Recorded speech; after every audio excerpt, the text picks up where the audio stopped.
The coin toss is complete, and we're almost set for Tiger football. I want to thank you for bringing us into your college football Saturday. You're listening to 91.5 WGRE. I'm Tyler Rosen, alongside me, Don Miranda. And we got a fun one this afternoon. Excuse me, that was Matt Labus out there. He'll be on the sideline. Unfortunately, he is not going to be playing, and we are going to have our moment of silence.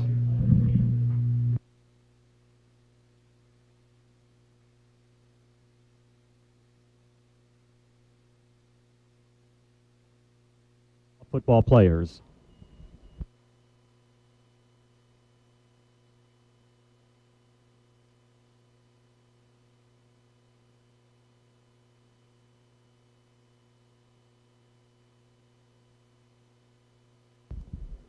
Thank you for that moment of silence.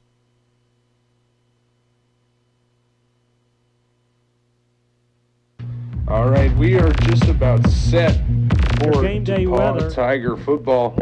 Tigers wearing the All Blacks and the Hiram Terriers with the blue helmets and the white jersey and white pants. Should be a fun one, Dom.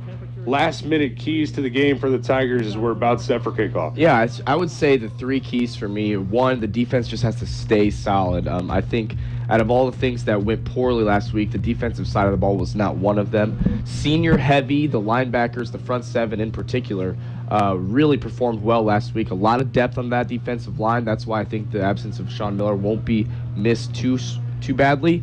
Get off to a fast start, and let's get the running game going. But I'm excited. It's a nice day. This is what football weather should be. Much better than last week, but I'm excited to kick off NCAC play today. And me too, Dom, and we're about set and ready to go as back deep to receive for the Terriers. They're going to be moving from right to left on your radio dial is Mo Yarbrough and Luther Fortson III. On to kick for the Tigers is number 31, Jake Tanner. He is set, teed up, ready to go, and we're ready for some Tiger football. That's going to be fair caught there by Yarbrough inside his own 5. New rule, move it out to the 25. So that's where the Terriers are going to start today, Dom. And they got an experienced quarterback in Randy Tucker, the senior 5'10", 205. It's kind of off to a slow start, but it'll look to get things going today. But they are a very run-heavy team. Absolutely. I see a lot of sophomores on that starting offensive unit for Hiram. It's going to be interesting how they go up against the experience and skill of this DePauw defense. I expect nothing less than what we saw at the beginning of last week's game in 5 straight 3-and-outs for the DePauw Tiger defense. As Tucker now comes set, 2 receivers here on the near side, 2 on the far, running back to his right. Takes a snap. Takes a handoff, throws Bubble to the far side, passes complete, but he's going to be down for a loss of 1, maybe. They might just mark him right back at the original line of scrimmage.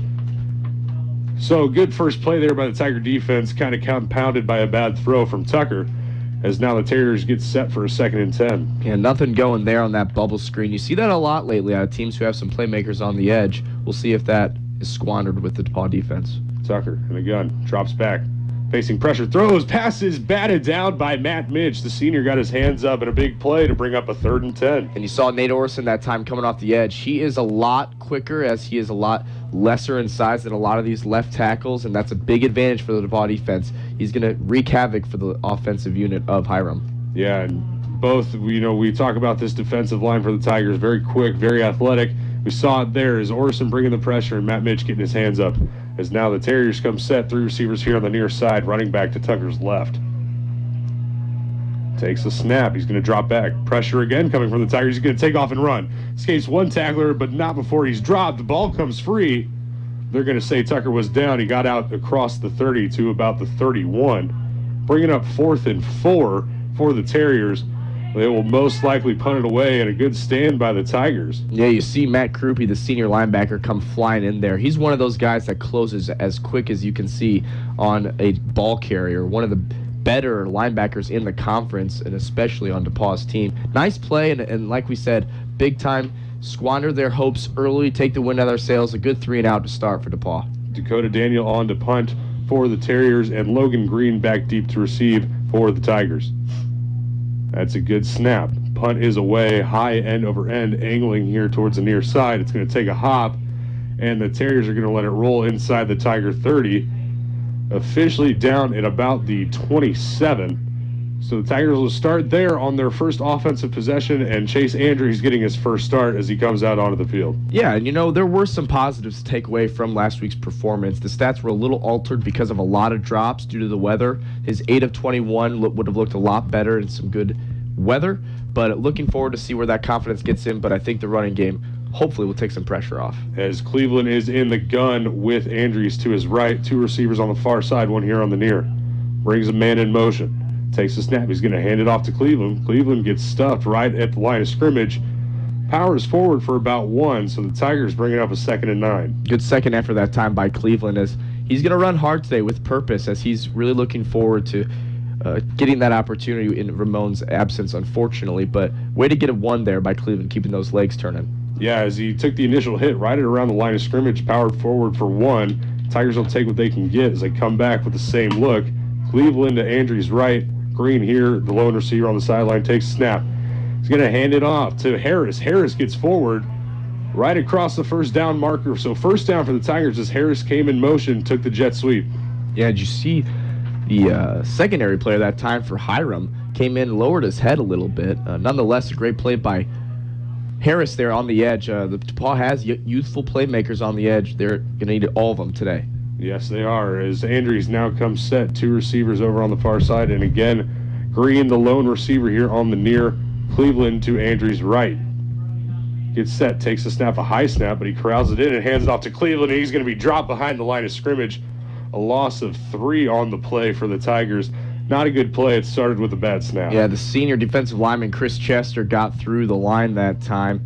The running game, Cleveland not getting much room right when he gets the ball there off the handoff. A lot of guys in his face. We'll see if he can get some space here. And we'll see if the DePauw Tigers see what the passing attack has for him. Yeah, bringing up a 2nd and 13, 4 receiver set, 2 on each side. Cleveland still to Andrews' right, takes a snap, looks quick here near side, passes in and out of the hands of Logan Green. So that's going to bring up 3rd and long for the Tigers, 3rd and 13. Yeah, you saw that was a timing route there, as Andrews may have been a little quick on the trigger. Hit Logan Green that time a little pre-break. 3rd and 13 with 12:07 left here in the first quarter. Andrews tries to get the Terriers to jump, as now they look to the sideline for the play. They come set now, 3 receivers on the far side. Green all alone here on the near. Cleveland back in the gun. Andrews takes a snap. Looks, throws downfield to Green. Pass falls out of bounds and incomplete. So the Tigers are going to have to punt it away after their first offensive possession. Not what you wanted if you're the Tiger offense. No, in that time, Green was covered like a blanket. Not sure what Andrews saw there. Maybe just a route he pre-snap determined. But, kind of similar to last week. They're getting a little slow on offense to start. Hopefully they'll win the field position battle and maybe go a shorter distance to get that offense jump-started. As Ty Johnson again comes on to punt, and back for the Terriers is number 11, Luther Fortson, and a good punt by Ty Johnson takes a bounce just outside the 10, and the Tigers can't save it as it just rolls into the end zone for a touchback. But a beautiful punt by the junior Ty Johnson. Yeah, absolutely. And they just about got that on the 1-yard line. Senior Michael Grace tried to bat it back into play out of the end zone, but the ball did touch the line there for a touchback. But a nice punt, and that's a strength of the DePauw Tiger football team. Coach Lynch harps on field position, and having an asset like Ty Johnson with a big leg definitely impacts the game. Unfortunately for Ty and the Tigers, they couldn't down it inside the 1. But the Terriers come set now. Tucker, 3 receivers here on the near side, 1 over on the far. He takes the snap. He's going to hand it off. It's going to be taken over on the far side for about a gain of 1. I believe that was number 12, I believe. Kevin Brooks. We'll check that. But the Tigers now, a good first down play, bringing up a 2nd and 9. Yeah, nice way to fly to the ball that time. The front 7 winning the battle up front right now for DePauw. As Tucker comes set, a 5 receiver look, 3 here on the near side, takes a snap. Quick throw over the middle. That's complete. It's number 22, Tyler Swearingen. So a big pickup on 2nd and 9 for the Terriers, bringing up 3rd and about 5. quite a difference from this first drive to the second here as they're facing a third and very manageable situation. Yeah, absolutely. And that time you saw as the quarterback dropped back, 5-receiver look, but he still didn't have that much time as Orison is really getting past his man up front there. It's the big boy up front, Dom Dulam, on the left tackle position. Tucker takes a snap, looking, throws far side, passes intercepted by Brooks Hepp, the senior. But there is a flag. We'll check the flag. But for now, the Tigers come up with a big turnover, and the offense is going to be set up inside Terrier territory. But we'll check the flag. Yeah, flag pending, but he's looking over the DePauw sideline as they're going to decline this penalty as it was on Hiram. But you saw Brooks Hepp that time just manhandle the receiver, rip the ball from his hands, and that was just a matter of who wanted it more. And that time it was Brooks Hepp. Great play by the senior.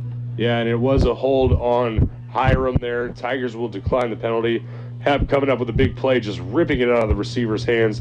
Now the Tiger offense sets up shop at the Terrier 25. So a big drive upcoming for the Tigers. Let's see if they can't punch it in and get some points on the board. Yeah, and that's what I was talking about, Tyler, is maybe a better field position starting point for the DePauw Tiger offense will get something going. No reason they shouldn't come away with, at the very least, a field goal here, but looking forward to getting in the end zone for the DePauw Tiger offense. As the Tigers take over with 10:49 remaining here in the first quarter, come out with two receivers here on the near side. That's Green and Harris. Cleveland to Andrews right. Andrews takes the snap, play action, throws short on his check down receiver. That was number 5, Blake Piccioni, and a gain of nothing for the Tigers, bringing up 2nd and 10. Yeah, you saw the sophomore Christopher Biddy, the linebacker for Hiram defense, really all over that play and nowhere to go for DePauw. Tough play action though, looking to get some different looks to the Hiram defense here. As Andrews comes setting the gun, 2 receivers far side, Green all alone here, brings man in motion. He's going to fake the handoff, roll here near side, looking down the field, pass is incomplete. Harris was the intended receiver. Pass falls incomplete, and now the Tigers face a 3rd and 10. Not the situation you wanted to start here on this drive. Little tug there from the Hiram defender, but nothing to warrant a flag. As again, blanket coverage. Receivers not exactly finding much space between defenders right now to get an opening, but 3rd and long here, and got to gain at least a yard here on this drive. Yeah, the Terriers secondary playing very well here to start. As 3 receivers on the far side, Green all alone here on the near. Andrews takes a snap. Looking, steps up, looking for something, and he's going to take a sack as he's hit right around the line of scrimmage, so nothing doing there. And it looks like the Tigers will send out Tanner for the field goal attempt. So the Tigers come up with a big turnover on defense, can't convert on offense. Yeah, I thought Chase may have bailed on the pocket a little soon there, stepped up, decided to run, thought he had some more time to look downfield for open receivers, but that comes with experience. But Alec Eldridge, the senior defensive lineman, was there for the sack. Tanner on to kick. It'll be about a 42-yard attempt. So we'll see if he knocks this in. This is not an easy field goal. Harris gets the snap down. Kick is up. It is good. So Tanner with the 42-yard field goal gives the Tigers a 3-0 lead with 9:28 left in the first quarter. Dom, not the drive that you wanted, but you'll take the points. We'll take the points. There's no doubt about it, Tyler. But, yeah, you're starting on the 25 going in. You got to want to come away with a touchdown there, at least, or get in the end zone and get 6. But their offense just not moving, passing game not going exactly right. A few play actions there. Thought he had time to make a play. No one quite getting open. But a confidence builder, no doubt, for Jake Tanner, the senior kicker. Always good to knock down 40-plus, and it looked like it was good from 50. No doubt, happy to come away with points. Yeah, the Tigers will take 3, but the offense looking very similar to last week. But this time it looks like the Terrier defense is just playing great coverage out on the Tiger receivers. Yeah, there's no doubt about it. Not a lot of room to work, but it will get in the ebbs and flows of the game, and hopefully we'll make adjustments and get the ball moving on the O. Fortson the third and Yarbrough back deep to receive for the Terriers. The Tigers, Tanner, ready to kick. He comes set now. High end over end. Wobbly kick angling to the far side. That's going to be a touchback. So a good kickoff there for Tanner. Ball comes out to the 25. So we'll see if the DePauw Tiger defense keeps it up. They've been stout, as we expected, forcing a turnover, and that's another key for the DePauw Tiger defensive coordinator, Jay Hood, as forcing turnovers is a key. Turnover circuits all the time in practice, and it paid off in the last possession. Yeah, the Tigers are going to look to have a repeat of what they did on their last defensive drive. But the Tiger defense picking up right where they left off for most of last weekend as we come set now for the Terriers. Tucker now having 2 running backs in the backfield with him, 2 receivers on the far side, 1 here on the near. Takes a snap. He's going to hand it off. He's going to run here on the near side. That was number 32, Terrell Crawford, a sophomore out of Cleveland. Picks up a nice gain of about 5. Bringing up a 2nd and 5 for the Terriers. Yeah, patient run that time from Crawford, but a nice way to fly to the ball. I think that time it was one of the DePauw linebackers, but they're not going to be walking anywhere, and that's good to see. Tucker comes set. Same look. High snap. He corrals it in. Rolls far side. Looking to throw. Throws downfield. Pass just overthrows him. The intended receiver was Yarbrough. And Dom, had he thrown that online, Yarbrough could have ran for a while. Yeah, it looks like he had the step on the defensive back that time. It was Connor Perkins. Just had about a step and a half on him, but that was enough to create some separation. DePauw lucky there to get an errant throw. Let's see if they can force another 3 and out here. Money down, 3rd and not so manageable. Yeah, 3rd and 6 upcoming with just under 9 left to play here in the first quarter. 4 receivers, 2 on the near, 2 on the far, and it looks like Crawford to Tucker's left. Takes the snap, drops back. Tigers bringing the pressure, and he's going to be dropped. A big play by the Tiger defense as that's Matt Krupe coming in there and getting the sack. Big play for the Tiger defense. Yeah, you saw a stunt there from the DePauw defense that time. Nate Orson going inside, Krupe following around the edge, and Krupe was just way too fast for the quarterback that time as he had nowhere to go. A great play by the Tiger defense. Let's get a score here. And Dakota Daniel will come back out on the field for the Terriers to punt this one away, and Green back deep to receive for the Tigers. Low snap as it bounces to Daniel. He gets it away, end over end. Green's going to take it. He runs here near side, gets a block. Sprung across the 40, going to be taken down inside the Terrier 35, officially marked down at about the 31. So a good return by Green as he found a hole here on the near side and took it where he will. And a first down upcoming for the Tigers. Yeah, the junior Logan Green has showcased his playmaking ability the last 2 weeks, particularly on the special team side of things. A great return man, and he's set up DePauw really nice today, but especially last week too. Look to get the ball in his hands going forward. Yeah, Green's been a very effective player. He's been explosive from what we've heard throughout camp and practice. So a weapon for the Tigers. Looks like James Deaton in now for the Tigers at running back. It is Deaton back there with Andrews to his right. 2 receivers far side. Green all alone. Andrews takes a snap. A little bit of an option. He's going to keep it. Gets forward for about 4. That'll bring up 2nd and 6. So nice little play there for Andrews to get mobile. You know, I was talking to junior running back Tanner Cleveland throughout this week, and he told me that they had been adding an option type look for the offense. Chase really nice speed back there and can make plays with his feet. So not a bad look, and got a nice 4 yards that time on first down. Yeah, a good first down play for the Tigers just to try and get anything going for this offense. Andrews takes a snap. He's going to hand it off to Deaton. Deaton makes a man miss. Cuts over here on the near side, gets forward for a gain of about 2. Bringing up 3rd and 3 now for the Tigers. So a nice little pickup for Deaton as he got outside. Yeah, you saw him try to get the edge there. Did for a few yards, but couldn't really lower that shoulder. I want to see him tuck that ball away a little better. Run a little lower. He runs a little high because he's an agile guy, but would love to see Deaton lower those shoulder pads. So the Tigers facing a 3rd and 3, 2 receivers far side. Green all alone on the near here.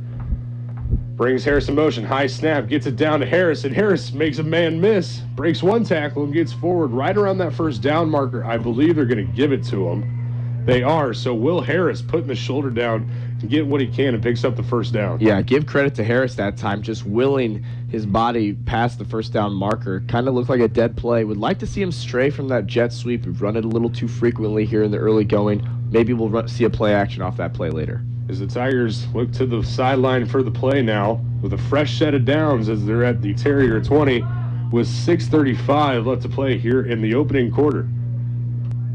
Harris goes in motion over to the far side. Now brings him back. Andrews takes a snap. He's going to fake the handoff to Deaton. He's going to keep it. Run here. Gets a block from Harris as he scoots across the 15. Andrews dives forward to the Terrier 14. So a good block from Will Harris to spring the quarterback Andrews for a 6-yard gain. Yeah, nice pull from Andrews there. The offense starting to have some life after that first down, getting some confidence, and now let's see if they can put it in the end zone. And the typical offense that we've seen the past few years from the Tigers has been a big play, score often. Maybe this year it's going to be an adjustment of nickel and diming teams down the field and getting what you can and hoping your defense can stop. I could definitely see that coming here, definitely to chase some confidence in these games. Andrews takes a snap, throws a little bubble to Deaton, the pass ball's incomplete. So the Tigers bringing up a 3rd and 4 now, so can't follow up first down with a good second down play, facing a 3rd and medium in 3rd and 4. Yeah, tough throw that time from Andrews, as it was just a simple bubble pass, threw it a little out of Hammersley's reach. Bringing up a 3rd, but definitely manageable here. See if they can get not only the first down, but put it in the end zone here. As the Tigers looking to the sideline for a play. Big play here on 3rd down. Trying to keep the drive alive and get 6. 5-receiver look. Deaton and Green here on the near side. Andrews all alone in the backfield. Takes the snap, drops back. Terriers bringing pressure. Throw across the middle. It's complete. Is he in the end zone? No, they're going to mark him short. Green laying out for the catch. Makes the catch, a great play there. Falls at the 1. So the Tigers with 1st and goal to come. Yeah, really nice play that time from Logan Green. A good throw, and that's a touchdown just walking into the end zone. But it was a low throw. Good adjustment by Green to make the catch, get him all the way down to inside the 2. And let's see if they can just punch it in now and go up 10. Andrews, a good job of staying in the pocket, facing the pressure there too. As Andrews now looks like he's going to go under center. You don't see it very often with the Tigers. Ball at the half-yard line. As Andrews under center. Takes a snap. Hands it off to Deaton, and Deaton's going to be hit in the backfield and drop for a loss of 1. Dom, what did you see there on the 1st and goal play? Well, yeah, it looked like Tanner Cleveland was acting as the fullback that play. He went right. Deaton got the handoff left, so I'm wondering if there was some miscommunication there between the backfield. But luckily, it was just first down, and we'll have at least 2 more tries here from inside the 5. Yeah, Tigers going the wrong way after 1st and goal there. Try again here as Andrews back in the gun. 2 running backs. Deaton to his right, Cleveland to his left. Green all alone here on the near side. Andrews takes the snap. He's going to hand it off to Cleveland. Cleveland waits. He's going to bounce it outside. Is he going to get there? He does. Touchdown, Tigers. So Cleveland drops 1 man and gets outside and finds the end zone. So the Tigers score their first touchdown of the day. They lead 9-0 with 4:57 left in this first quarter. Extra point to come. And that's what you love to see out of Tanner Cleveland, just lowering his shoulder. He thought he had him wrapped up at the line of scrimmage, bounced off a tackler, and just lowered his shoulder into the end zone. Tanner Cleveland provides a nice spark. Happy to see him getting some more carries today, and a good way to start off his season in the early going. A nice touchdown there. Yeah, good play there by the Tigers. A good drive after the Green return on the punt. Tigers capitalize this time as the extra point is up and good. So the Tiger lead is extended to 10. The defense is going to come back out and try to force another 3 and out. But the Tiger offense putting things together there on that drive, picking up a touchdown. Yeah, just nice, methodical, working their way down the field. Had a lot of jet sweeps, little option there, just mixing in different play calls. It was kind of a dink and duck situation, but it was almost with the running game. A nice 3rd down conversion to get him inside the 2, and a nice punch in by Cleveland. But that'll get him going as far as moving the ball goes, and we'll see if that translates to maybe a 70, 80-yard drive rather than starting from inside Hiram territory.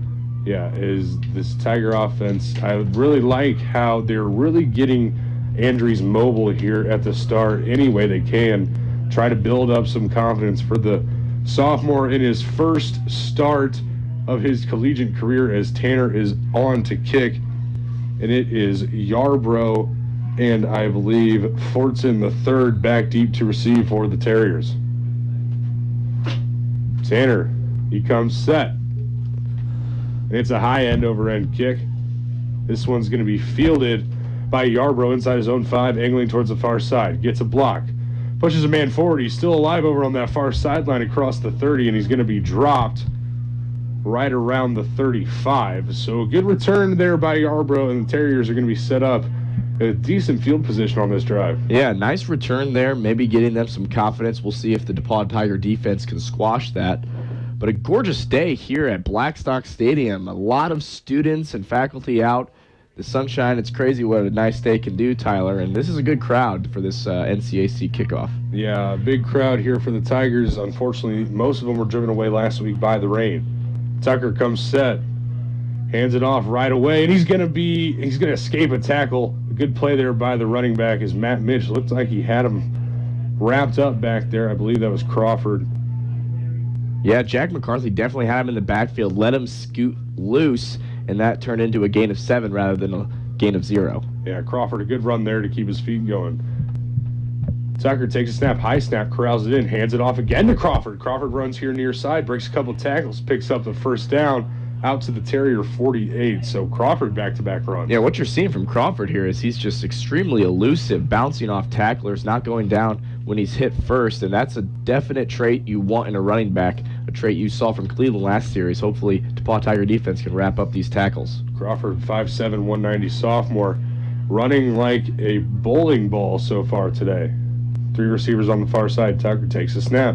He's going to hand it off to Crawford again, and he gets forward, picks up about 9 on the play. So Crawford, 3 straight times, 3 big runs for the Terriers. Patient run that time from Crawford as he waited for the hole to develop, and the running game really providing a spark now for Hiram, and that's usually the DePauw Tiger defense's strength is the run game, the run stoppage, but we'll see if they can figure it out, make some adjustments. And Crawford, he runs hard, but he runs fast as well. Tucker takes the snap. Throws a screen out here to the near side. It's caught, but he's going to be dropped right away by number 5, Josh Pottebaum. So good play there by the sophomore. Bringing up 3rd and now 4.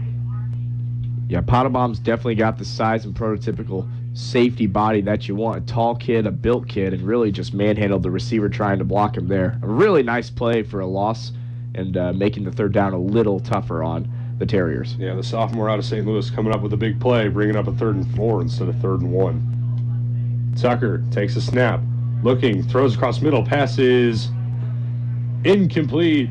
The intended receiver there had his hands on it. That was number 5 for the Terriers, Andre Dixon. Dixon had his hands on it, couldn't hold on. And so the Terriers go away from the running game, and it hurts them as they're going to punt it away. Yeah, tough throw that time, but a nice close by the junior DB, Connor Perkins, making up for his misstep a couple of drives ago. But a nice way to weather the storm, and then a few back-to-back-to-back runs by Crawford, by the DePauw defense, getting the ball back here, still in the first quarter to put an exclamation point here. As Green's back deep to receive for the Tigers, a high punt. We'll see where this one lands as he calls it Peter, takes a DePauw bounce. It's going to be down inside the Tiger 20. So the Tigers are going to have a long way to go to put some points up with 2:42 remaining here in the first quarter. They lead 10-0. Dom, what have you seen so far from this Tiger team? Well, on defense, the DePauw Tigers are showing us nothing new, just being stout, making the plays they should, flying to the ball, and the front 7 is really putting on a show, making it easy on the secondary when they so choose. But on the offensive side of the ball, we saw them struggle to get the ball moving at the start, similar to last week, but a couple of times through the ringer and getting Chase a little more acclimated. The special teams helping out, a turnover to get a good field position start, and they started to get going. The run game looking good, and it's really nice to have Chase being as fleet-footed as he is. As Andrews now, 2 running backs, it's Deaton and Cleveland. Takes a snap. He's going to hand it off to Deaton. Deaton tries to bounce. Cuts it up, though.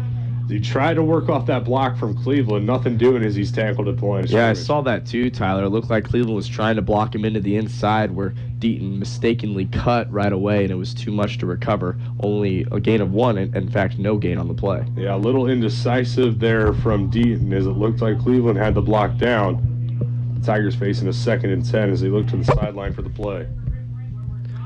Well, Tyler, if one thing's different from last week, the weather and the temperature in the press box is quite different as well. It is a steamy one up here as Andrews takes the snap.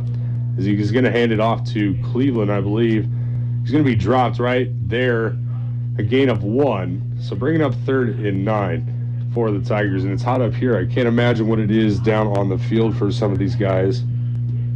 As is Sean Miller, as we stated early in the pregame, is playing both ways. He's in there at center right now. Sean, really taxing game, especially on the turf in those black jerseys. We'll see how they hold up come third, fourth quarter. But right now, as it stands, a nice opening quarter for the Tigers. Yeah, the Tigers playing tough right now as we're under a minute and a half left in the first. Andrews takes a snap, looking, steps up, faces pressure, eludes him, rolls far side, throws, and it is complete. Man. A good play by the Tigers. Harris staying alive, driving his feet, and a big play by Andrews to Harris. Big play from the Tigers and a first down across their own 40. Oh, absolutely, Tyler. And that was a heck of a throw by Chase Andrews on the run to his left.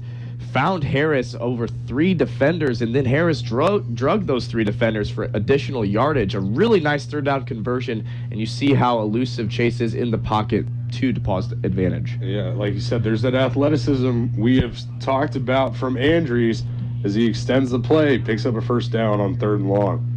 Andrews now comes set. High snap. He's going to take it. Option look. Pitches it out to Deaton. Deaton gets forward for about 5 and takes a shot right there at the sideline.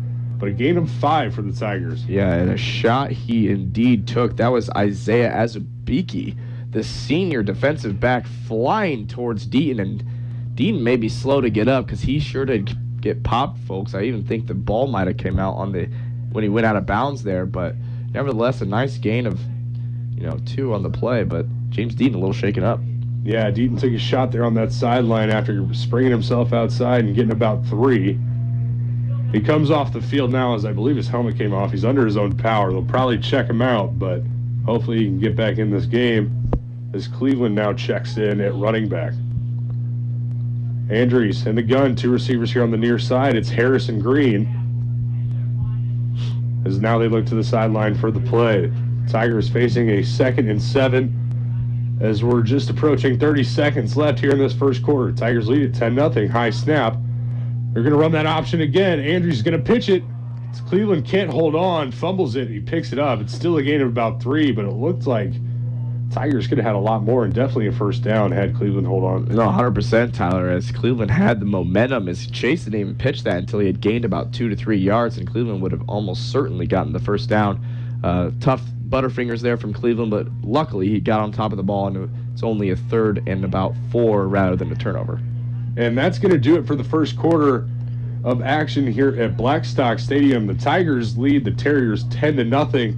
We're going to step aside for 60 seconds. You're listening to DePauw Tiger Football on your home for Tiger Athletics, 91.5 WGRE. Remember DePauw, highlighting some of our important history and extraordinary alumni. On May 6th, 1909, it was announced in the DePauw school newspaper, the DePauw Daily, that 10 DePauw students had formed Sigma Delta Chi, a fraternity for journalism and journalists. An honorary fraternity, the organization took a firm stance on supporting a truthful and honorable press.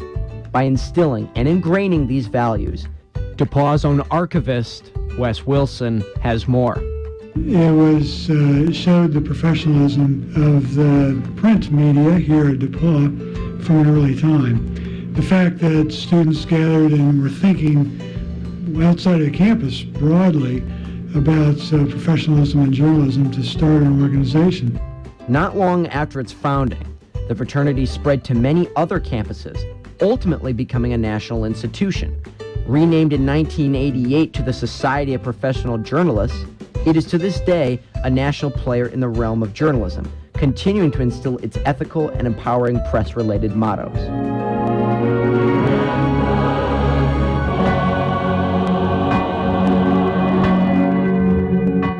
Andrews takes the snap, throws far side, passes complete for a first down. So the Tigers facing a 3rd and 4, come up big. As we start the second quarter, Andrews stays in the pocket, finds a receiver. The Tigers pick up a first down across the 50 into Hiram territory. Yeah, you saw Harris go right for the first down marker there. Definitely a distance route, just go find the sticks, and a nice delivery and catch only where Harris could get it. Good conversion, and you see Andrews growing more and more comfortable back there at the quarterback position. Yeah, good play by Harris to find the sticks, get across for the first down. Andrews brings a man in motion, high snap, gets it down. He's going to hand it off, running far side, and he's tripped up. Unfortunately for the Tigers, it looked like number 19, Stiver, had some room to work there. And you get Stiver in the open field, and good luck catching him. He's one of the fastest kids you'll ever see. Even Stiver getting some time here at the running back position. A deep position, and one at which you can exploit some playmakers. Yeah, the Tigers really getting everybody some work today as they look to the sideline for the play right now. As they bring a two-receiver look here on the near side, one on the far, and a running back to his right. Harris comes in motion. High snap, Andrews hands it off to Cleveland. Cleveland puts his head down and gets forward for about 3.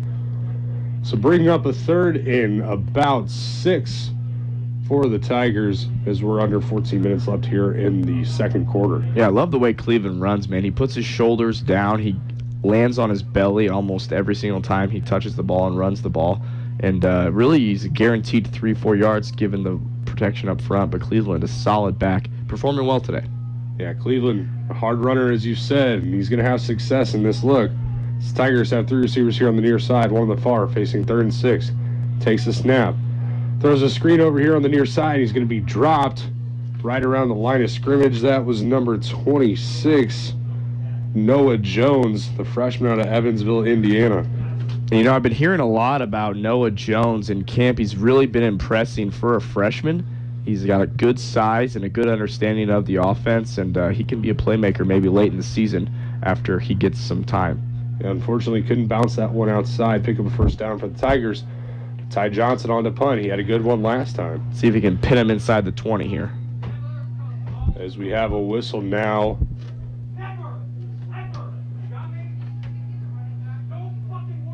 And we are waiting for a call. Intermittent whistle there as now we're set, ready to go. Back deep to receive for the Terriers is Fortson the third. Good snap to Johnson. Johnson just barely gets it off, but it is tipped. And the Tigers are going to let it roll inside the 20. And it's going to be down at the 20. So Ty Johnson faced a lot of pressure there. Barely got it off, but it was still tipped. Not a bad punt as it turns out as it gets to the 20, though. Yeah, Ty Johnson got some pressure that time. Luckily got it away without a problem. In the long run, nothing crazy. Still, the Hiram Terriers have to start from their own 20, so 80 yards to go to put some points on the board with DePauw leading this one 10-0. The defense shining brightly this afternoon. Let's see if they can just keep it up. As the defense comes back out on the field looking to get another stop. Tucker in the gun, running back to his left. Crawford had a lot of success last time through. Brings a man in motion. Takes a snap, high snap, corrals it in with one hand. A good play there by Tucker. He's going to hand it off. Nothing doing, gets about 2. So good first down play by the Tiger defense, bringing up a 2nd and long. Zach Williams making the tackle that time, getting into the Terrier backfield quickly. And as we've mentioned, you know, the DePauw Tiger front 7, a talented group that flies to the ball and really is the heartbeat of this defense. As that was, that was Markeithius Johnson on the run for the Terriers. 4 receiver look. Tucker takes the snap. He's going to hand it off to Markeithius Johnson again. Gets forward for a few, bringing up 3rd and 5. Terriers not straying from the run game. In fact, some of their most successful drives have been driven by the run game. So good to see them sticking with it. Let's see if they can get some momentum going here. But again, DePauw's defense looking really tough right now. Yeah, the Terriers have had success running with Crawford here as we saw last drive. Let's see if they go to him or try to go through the air here as the Tiger faithful getting loud here on this 3rd and 5. Snap from Tucker. Looking, steps up, facing some pressure. He's going to throw it sideline, complete, and a first down for the Terriers. That was to number 3, DJ Franklin out of Verona, Pennsylvania. So good play there by Tucker to keep the play alive, find a receiver downfield in the first down. Veteran play by Tucker back there, the senior quarterback, as he found his receiver that time. DJ Franklin getting open as the pocket deteriorated. A good pickup and conversion by the Terriers.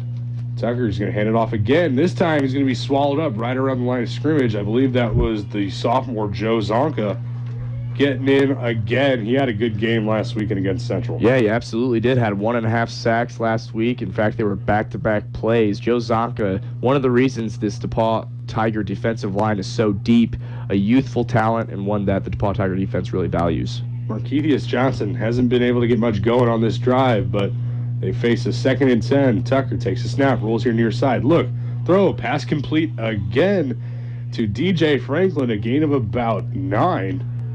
We'll call it 8, excuse me. So 3rd and 2 to come for the Terriers. A good play again by Franklin to get open. Big rule for the DePauw Tiger defensive backfield is to allow nothing over the top, and you're seeing that as this Terrier offense is keeping the ball in front of those cornerbacks and getting all they can on out routes and routes toward the sideline.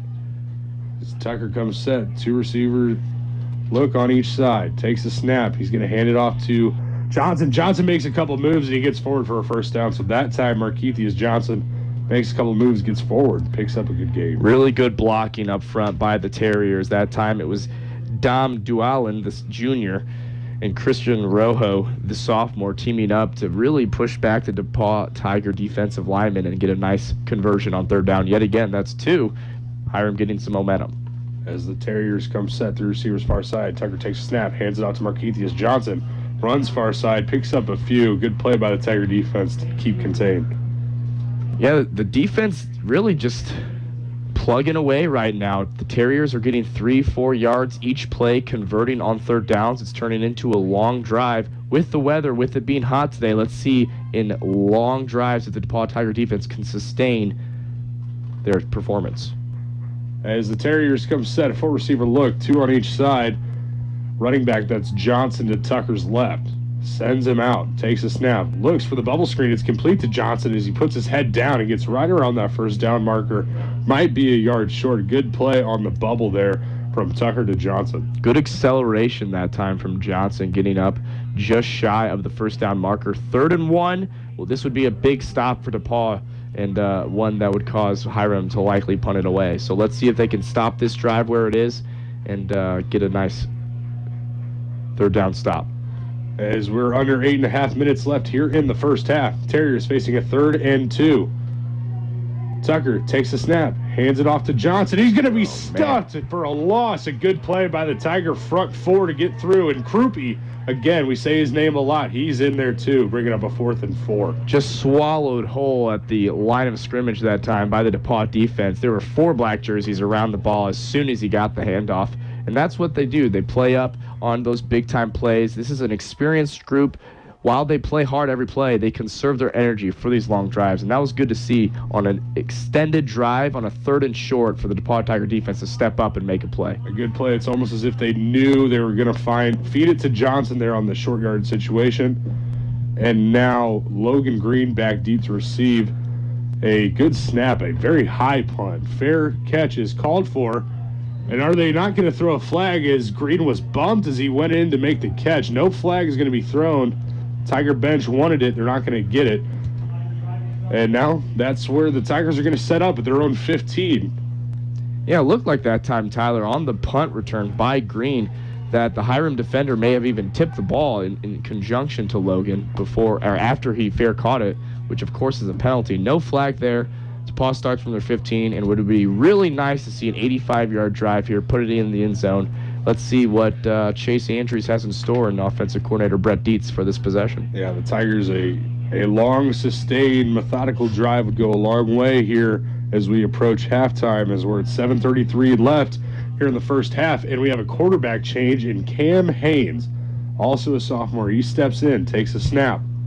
Looking, throws far side, wobbly pass. It is complete to Harris, but a gain of only 2. Well, it looks like the DePauw Tigers have want to get their passing game going because Cam, of course, is a much more prototypical pocket quarterback, much stronger arm. And I saw him warming up here while the Tigers were on defense that last possession. I wondered if they were going to try him out, but no certainty of that quarterback position right now. It's who performs, and these 2 sophomores battling it out. Let's see if Cam takes advantage of this opportunity, this possession. I think for right now, Coach Lynch is going to be content with going with the hot hand as Haynes now comes set. 2 receivers here on the near side. Deaton to his left. Takes the snap, throws far side. Pass falls incomplete. So 3rd and 9 coming up for the Tigers as we're just under 7 minutes left here in the the second quarter. Yeah, Haynes tried to hit Hudson that time as receiver with the back shoulder throw. Threw it a little too far out of bounds. Little inaccurate early, but I'm sure there are some nerves there as he did not get a chance to play last week. So this is his first action of the season. And a little bit of deja vu as he kind of had to play a little bit last year in Matt's absence as well. So Cam, we'll see what he can do here with some extended time as he leads the charge on this third down. Again, 3 receivers here on the near side. Takes a snap, looking, steps up. He's going to roll far side. Still looking downfield. Throws downfield to Harris. It's complete. A big play by the Tigers. Harris makes a man miss down the sideline. Goes out of bounds inside the Terrier 35. So Cam Haynes make a play. Rolls outside, extends the play, finds Harris downfield. Harris does the rest. Makes a couple guys miss. Big pickup for the Tigers. Almost a 50-yard gain that time by the Tigers, and Cam really moving well in the pocket and a nice delivery downfield to Harris, who we've heard his name quite a bit this afternoon, but a great third down pickup and some definite momentum and confidence building plays right there from Cam Haynes. Cam, a big play as they face a 1st and 10 now at the Terrier 35. Takes the snap. He's going to hand it off. It's going to be Noah Jones. Jones makes a man miss, gets forward. So a good play there by Jones. The freshman getting some time this afternoon, a gain of 5. This is good to see. DePauw has a lot of playmakers on that team, and it looks like Coach Lynch is saying, it doesn't matter to me about youth and inexperience. If you're playing well, we're going to give you an opportunity to shine here. And what better game than this to get a chance to see a lot of guys and see what we can do moving forward in the season. A very young offense for the Tigers, and you know what? Like you said, Dom, it doesn't matter here this afternoon. A lot of guys getting touches. As Haynes comes set, 2 running backs. One's Cleveland, one is Jones.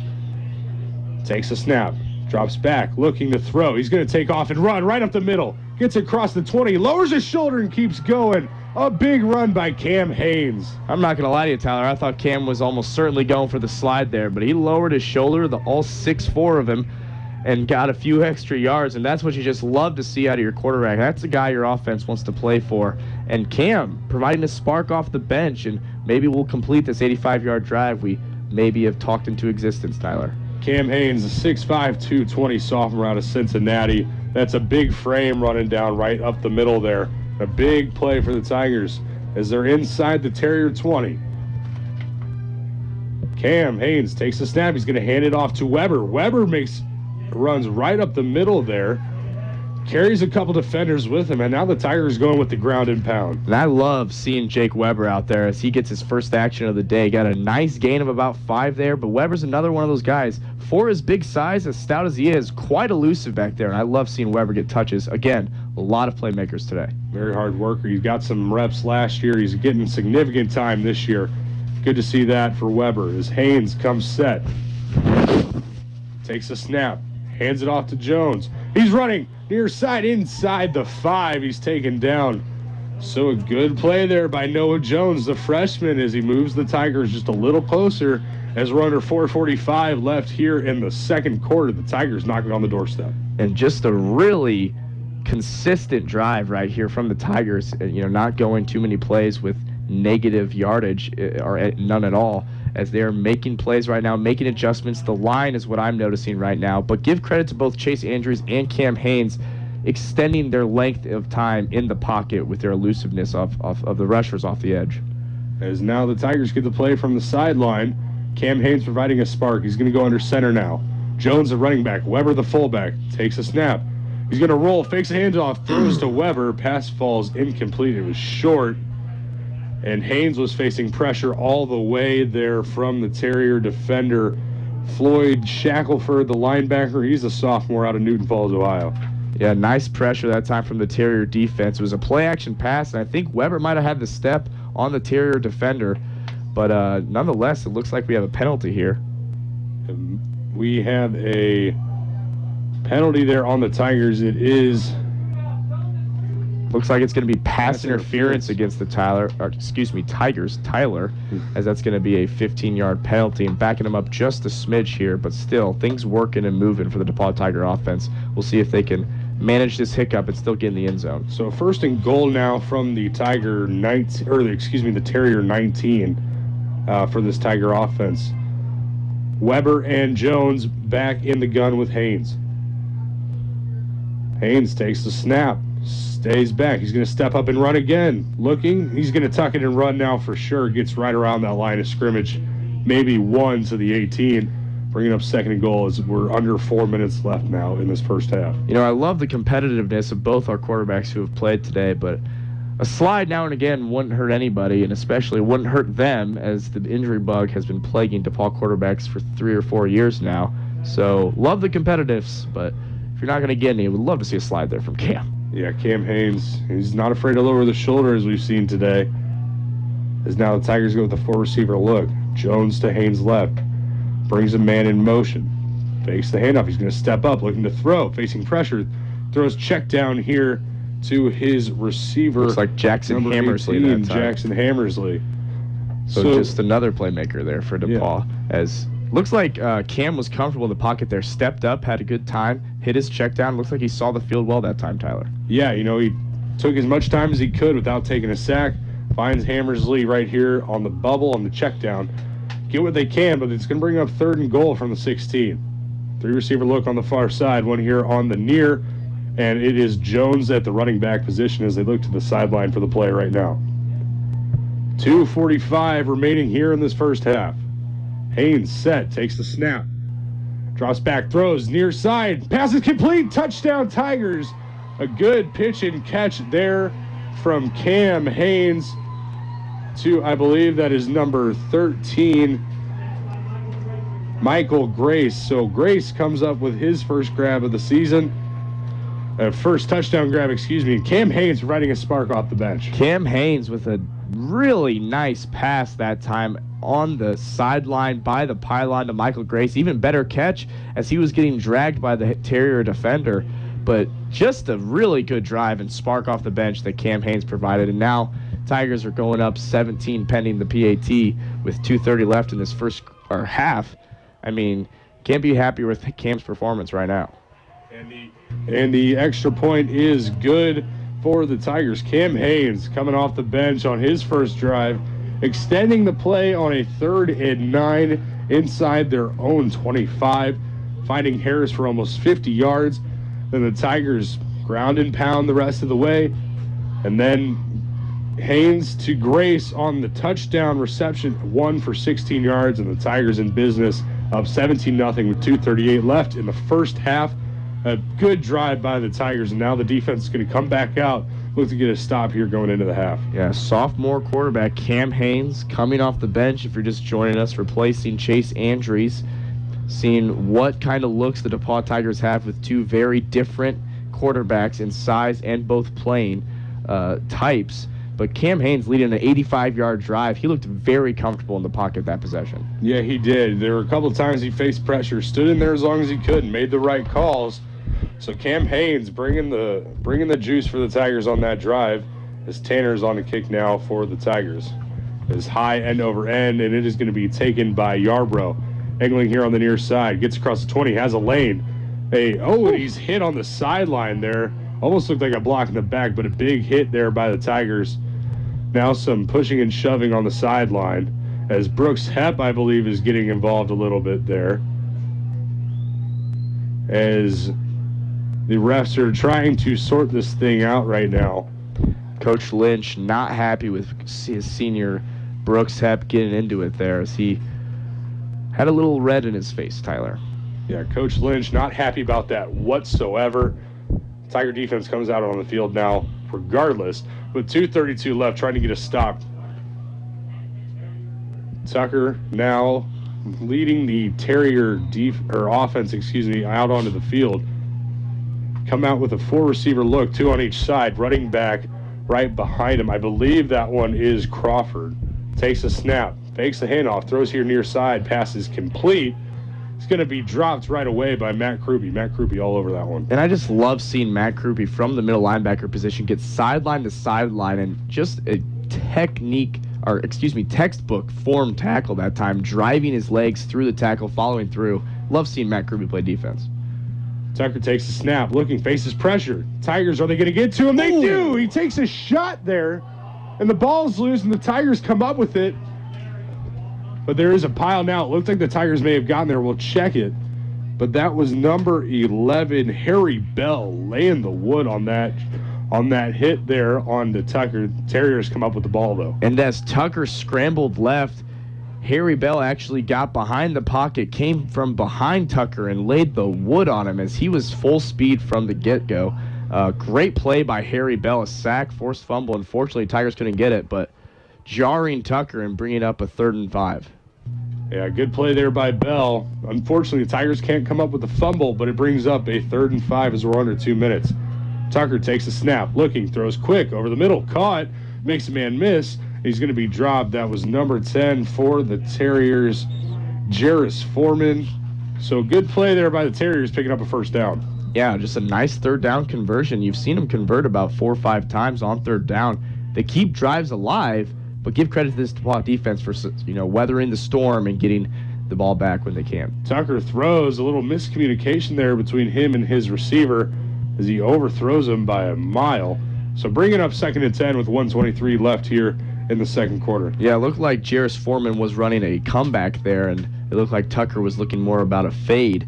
Miscommunication there, but DePauw will take it 2nd and 10. As the Tigers showing some stand-up pressure over on the far side.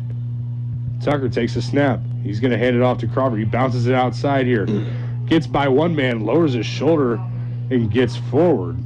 So a big pickup there on 2nd down for the Terriers, bringing up a 3rd and 4 is what it looks like. Yeah, give credit to junior cornerback Connor Mullen making the play that time, preventing them from 1st down. Chandler Nicholson lost contain of the edge there, allowing the running back to bounce outside. But Mullen was there to clean it up, bringing up this 3rd down. Mullen got a lot of playing time last year, a significant role this year, as Tucker throws complete again. And I believe that was Fortson the 3rd for the Terriers. A 1st down as they're in Tiger territory now. Bringing up a 1st and 10 at the Tiger 40. That was Fortson the 3rd. Yeah, now the Terriers in DePauw territory, converting again on yet another 3rd down, and that's when drives start to compile and get long. Let's see how the DePauw Tiger defense reacts. Tucker takes a snap, rolls far side. Looking, facing pressure, throws, passes incomplete, and tipped off the receiver's hands and almost intercepted by the Tigers. That was number 10, Jarris Foreman. Again, couldn't hold on, and the Tigers will take the break there, as with 43 seconds left here in this 1st half, the Terriers facing a 2nd and 10. Mullen almost coming up with an interception there as it was tipped. Mullen really getting all over the field, making some plays this possession. Let's see if they can get a stop here, starting with this 2nd down, but under a minute to play, the secondary will be tested. Tucker comes set, 3 receivers on the far side, 1 all alone here on the near. Tigers looking to come up with a stop. Tucker takes a snap on, as he tried to pull it, he dropped it, and he's going to be dropped by Matt Mitch, or excuse me, that was Nate Orson. Nate Orson gets back there for the sack, as Tucker just couldn't hold on to it when he tried to pull it from his running back. Nate Orson keeping up his stellar productivity off the edge with yet another sack, wreaking havoc on the offensive line for the Terriers today. But as Coach Lynch will take a timeout here, bringing up a 3rd and 10, utilizing those timeouts, and hopefully the DePauw Tigers will get the ball back with some time left to hopefully put some passes together and maybe get a field goal. But I wouldn't put it past them, especially with what Cam Haynes displayed last drive from the quarterback position. And the Tigers, their defense been playing pretty good so far today. Have not let up any points. A lot of bend but don't break. As, we've talked about it, the Terriers converting on a good amount of 3rd downs, but they just can't capitalize and put any points on the board. Tigers playing strong when it matters. Absolutely, and that's what you come to expect from this DePauw Tiger defense with how much experience they have. They're not going to get rattled by a couple of big plays, a couple of 1st downs. I mean, that's just part of the game. You're going to allow some things, and sometimes the offense is going to have some holes, but that's where these guys are set apart from a lot of other defenses in the NCAC, from their experience, maturity, and ability to close out drives. As Tucker and the Terriers come set with 36 seconds remaining here in the half. 2 receivers on each side. Running back to his left, takes a snap. Steps up, he's going to check down to Crawford, throws it way behind him, falls incomplete. So that's going to bring up 4th and about 18 now for the Terriers. And that's going to help DePauw. They don't have to use another timeout. It's 30 seconds left. If they get a nice return here, if the Terriers choose to punt it away, which I'm sure they will, look for some noise to happen here before the half and maybe put a few points on the board. As the Terriers still looking to the sideline, it looks like the offense is going to stay out there as they are approaching 10 minutes left on the play clock, though. See if they just try to get the Tigers to jump. You know, they may want to do a pooch kick here to prevent a large return. As Tucker takes a snap. Facing pressure. He's going to escape. A good play there by Tucker. Throws downfield, and it is out of bounds. As the Tigers had two defensive linemen in Nate Orson and Joe Zonka back there. Had them all but wrapped up and taken down. Pass ball's incomplete. Now the Tigers going to get it back with 22 seconds left. We'll see if Coach Lynch decides to take a shot here at the end zone. You know, I'm a little confused by the Terriers' tactics there, but before I address that, Orson, again, wreaking havoc, just slipped away from yet another sack on that drive, but a big play from the defense. But you would think they would want to prevent any more offensive input from the DePauw Tiger offense, as they're giving them half the field to work with rather than punting it away. And even with a touchback situation, they got 30 more yards to go. So head scratcher there from the Terriers. Let's see if DePauw can take advantage. And the Tigers, Noah Jones to Haynes' right. As they come set here, takes a snap, steps up, and he is going to escape pressure. He's going to roll here on the near side, looking for someone. He's going to take it and run and get what he can. He's dropped right around the line of scrimmage. So Haynes stepped up, couldn't find anybody. Good coverage there by the Terriers. With 13 seconds left, the Tigers face a 2nd and 9. What I like watching about Cam Haynes back there in the pocket is that he really trusts it, tries to keep in there as long as he can. Now, that may be because he's not a run-first quarterback such as Chase Andrews, but it's good to see him give the pocket a chance and let these offensive linemen see how long they're actually blocking, and that's a lot of confidence builder. Is Haynes, 4 receivers again. Jones to his left now. Takes the snap, drops back, steps up, faces pressure, gets it off, pass is complete to number 15. I believe that is Ethan Hudson. It is the sophomore out of Zionsville, Indiana. That's going to be a first down for the Tigers with 8 seconds here going in from about their 40. So we'll see if they take a shot toward the end zone or just try to get another sideline route and set up a long field goal try. Yeah, an interesting decision here for Coach Lynch and this Tiger offense, and he's going to burn a timeout. So the Tigers will have 2 remaining. With 8 seconds left, Tigers come to the sideline. Dom, what are you expecting here from this Tiger offense? Well, it just depends if Coach Bill Lynch thinks that 8 seconds is enough time to run a sideline route, maybe a 10-yard out route, a comeback, or something that allows the receiver to catch and immediately step out of bounds. If that's not the case, DePauw does have a timeout remaining, so if they want to try and cut the yardage in half and attempt a field goal, they certainly can. I think, in my opinion, 8 seconds is enough time to get a play off at a sideline route to cut that distance short and attempt a long field goal.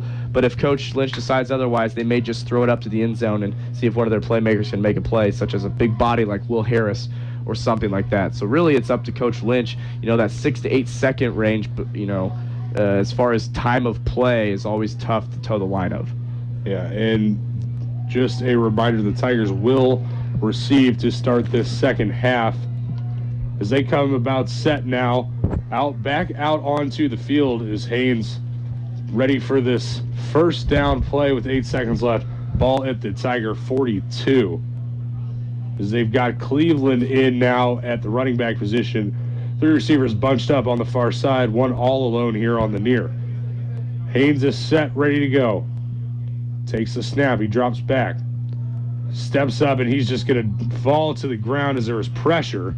And they're going to credit number 48, Winston Webb from Los Angeles with the sack there. But a good first half for the Tigers as they go into the break, leading 17-0. Dom, what'd you see there in that first half? Well, I just saw DePauw play within their means that half. There was no forcing of any long passes. There was no forcing of any offense really whatsoever. The defense played their game and was stout for the entirety of the half, bending and not breaking, as you said, Tyler. But just a solid performance from the DePauw Tiger football team. You know, you can see them really just kind of conservative, I would say, in this first half, with an exception of a couple long plays. But I think the key of the half, the X factor right now, is sophomore quarterback Cam Haynes putting a nice touchdown exclamation point on this first half and having them go up 17-0 rather than 10. But look for Cam to really flourish in the second half. Yeah, we're excited to see Cam Haynes come back out onto the field. We're going to step aside for a little bit.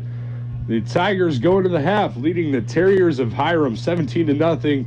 You're listening to Tiger Football on your home for Tiger Athletics, 91.5 WGRE. Tom, an exciting first half for the Tigers on both sides of the ball. What'd you see and what do you expect here as we get going in the second half? Yeah, I expect to see just really more of the same from the DePauw Tiger defense, primarily what they were able to do and just being so solid and being so consistent and getting those 3 and outs, but then bending, not breaking when Hiram got a glimmer of momentum. They're the heartbeat of the team, not only the defense in that front seven, but the defense as a whole is the heartbeat of this football team. So if they just keep up being consistent, the offense can continue to develop at a slower pace, which who knows how much time they'll need to get really clicking when it starts to count in the middle of the season. But I think this game is kind of a microcosm of what is to come in this season, is just relying on that offense to further develop from up front to the running backs to the quarterback, whoever we decide on to be. But I just look for Cam Haynes to come out and get a whole half to be comfortable, a whole half to display his arm, and hopefully some time back there to make some stuff happen. But what I've liked is the plethora of playmakers we've seen today, Tyler. Youthful, experienced, and otherwise. A lot of guys have come to play today and gotten touches on the ball, which is great to see a deep football team. Yeah, the Tigers have really had a next man up mentality, especially after dealing with the injuries after week 1. The Tigers, you know, a lot of moving parts and a lot of pieces to the puzzle were working for the Tigers in the first half. Like you said, well, as we're about set to get going here to start the second half, Cam Haynes presumably will lead the Tiger offense back out onto the field. What did you really like about him when he stepped in? Well, I liked that he didn't seem overwhelmed by the moment. As you can imagine, coming in as a freshman last year when things kind of hit the fan, he was a little nervous. And, of course, why wouldn't you be when your quarterback goes down in that fashion? And so Cam, with a year under his belt, a good camp that he displayed, he was really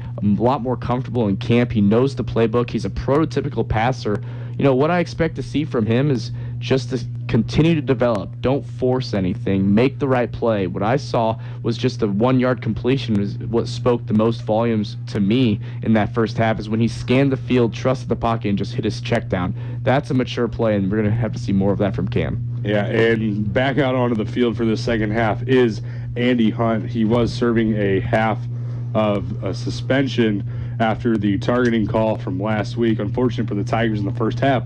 Still able to put some points up on the board. He's back in it now. He's back deep to receive with Logan Green. As the Tigers are set to get the second half started, Alex Warren Green on to kick for the Terriers. Yeah, definite shot of energy getting Hunt back this half. A tough suspension, but we're happy to have him. As the kick is high end over end, going to be fielded by Hunt at his 6.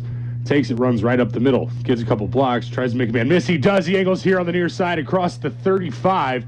He's going to be taken down inside the 40. So Hunt, welcome back into the game. Yeah, just an absolute playmaker, has been since his freshman year. He's quick, he's elusive, and he's agile, and displayed all 3 of those that play on that return. But good starting field position on the 40 going out, and we'll see if they can, again, take the wind out of the sails, and that goes for both halves, especially coming out of halftime with a lead against a lesser team. You want to see DePauw step on their throats here. Yeah, the Tigers and their offensive line has played pretty well so far today. A good start to their week 2 matchup as Haynes is back out onto the field. Cleveland, the running back, to his left. 2 receivers on the far side, one here on the near. Brings Hunt in motion. He's going to hand it off to Hunt, angling here across the 40 on the near side. Gets a couple blocks, lowers the shoulder, gets out to the 45. Good play there by Hunt on his first play from scrimmage. Although the suspension was tough on the targeting that Hunt got on the offensive side of the ball last week, and that's just another story. But although it's tough, having a fresh guy come in for just your second half of play and a guy to Hunt's caliber is certainly going to play to the DePauw Tigers' advantage. Is Hunt, picked up 4 yards there, bringing up a 2nd and 6. 3 receivers on the far side, one here on the near. Haynes in the shotgun, takes a snap, steps, throws to Hunt, makes a man miss, gets across the 50 into Hiram territory, a first down, taken down at the Terrier 41. So Hunt, back-to-back plays, making his presence felt. And you saw that it was just a timing route. Hunt found the opening in the Hiram defense, 3-step drop from Haynes, catch, cap, and boom, throw it off. The less time he has to spend in that pocket, the better. And if he gets it out quick for a nice gain and first down conversion there, liking what I'm seeing from Haynes, and we'll see if they can keep it up. Yeah, Haynes, patient in the pocket, made a quick throw. And now the Tigers come set. Green and Hunt here on the near side. Harris, I believe, is all alone on the far side. Brings Hunt in motion. He's going to fake the handoff, roll far side. Haynes looking. Throws downfield, passes. Caught by Hunt. One hand kept it to himself.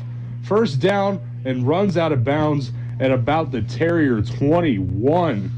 So Andy Hunt coming in on his first few plays of the game, making a name out there. Yeah, you think Hunt was ready and eager to play? I mean, my goodness, making plays all over the place to start this second half.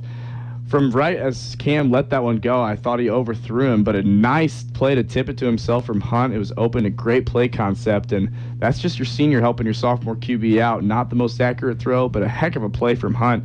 And how about DePauw clicking on all cylinders, really driving with ease here on their first possession of the half? Yeah, forcing Hiram to call a timeout already here as we're just 13:45 left here in the third quarter. Hiram burning the timeout as this drive, few quick plays, and the Tigers already at the Hiram 21. So the Tigers offense looks to keep it going, try to extend this 17-point lead. DePauw really making use of a lot of motion plays from wide receivers, particularly Andy Hunt and his newfound presence in this game, but a play action passes as well. They hammered the run game with consistency in that first half, but showing here that the DePauw's true strength on offense is the passing game, and that's why it's probably nice to have a prototypical passer in Cam Haynes back there answering the call so far. Yeah, he's had a great start to this second half, a great start to the game, as we saw on the touchdown in the first half.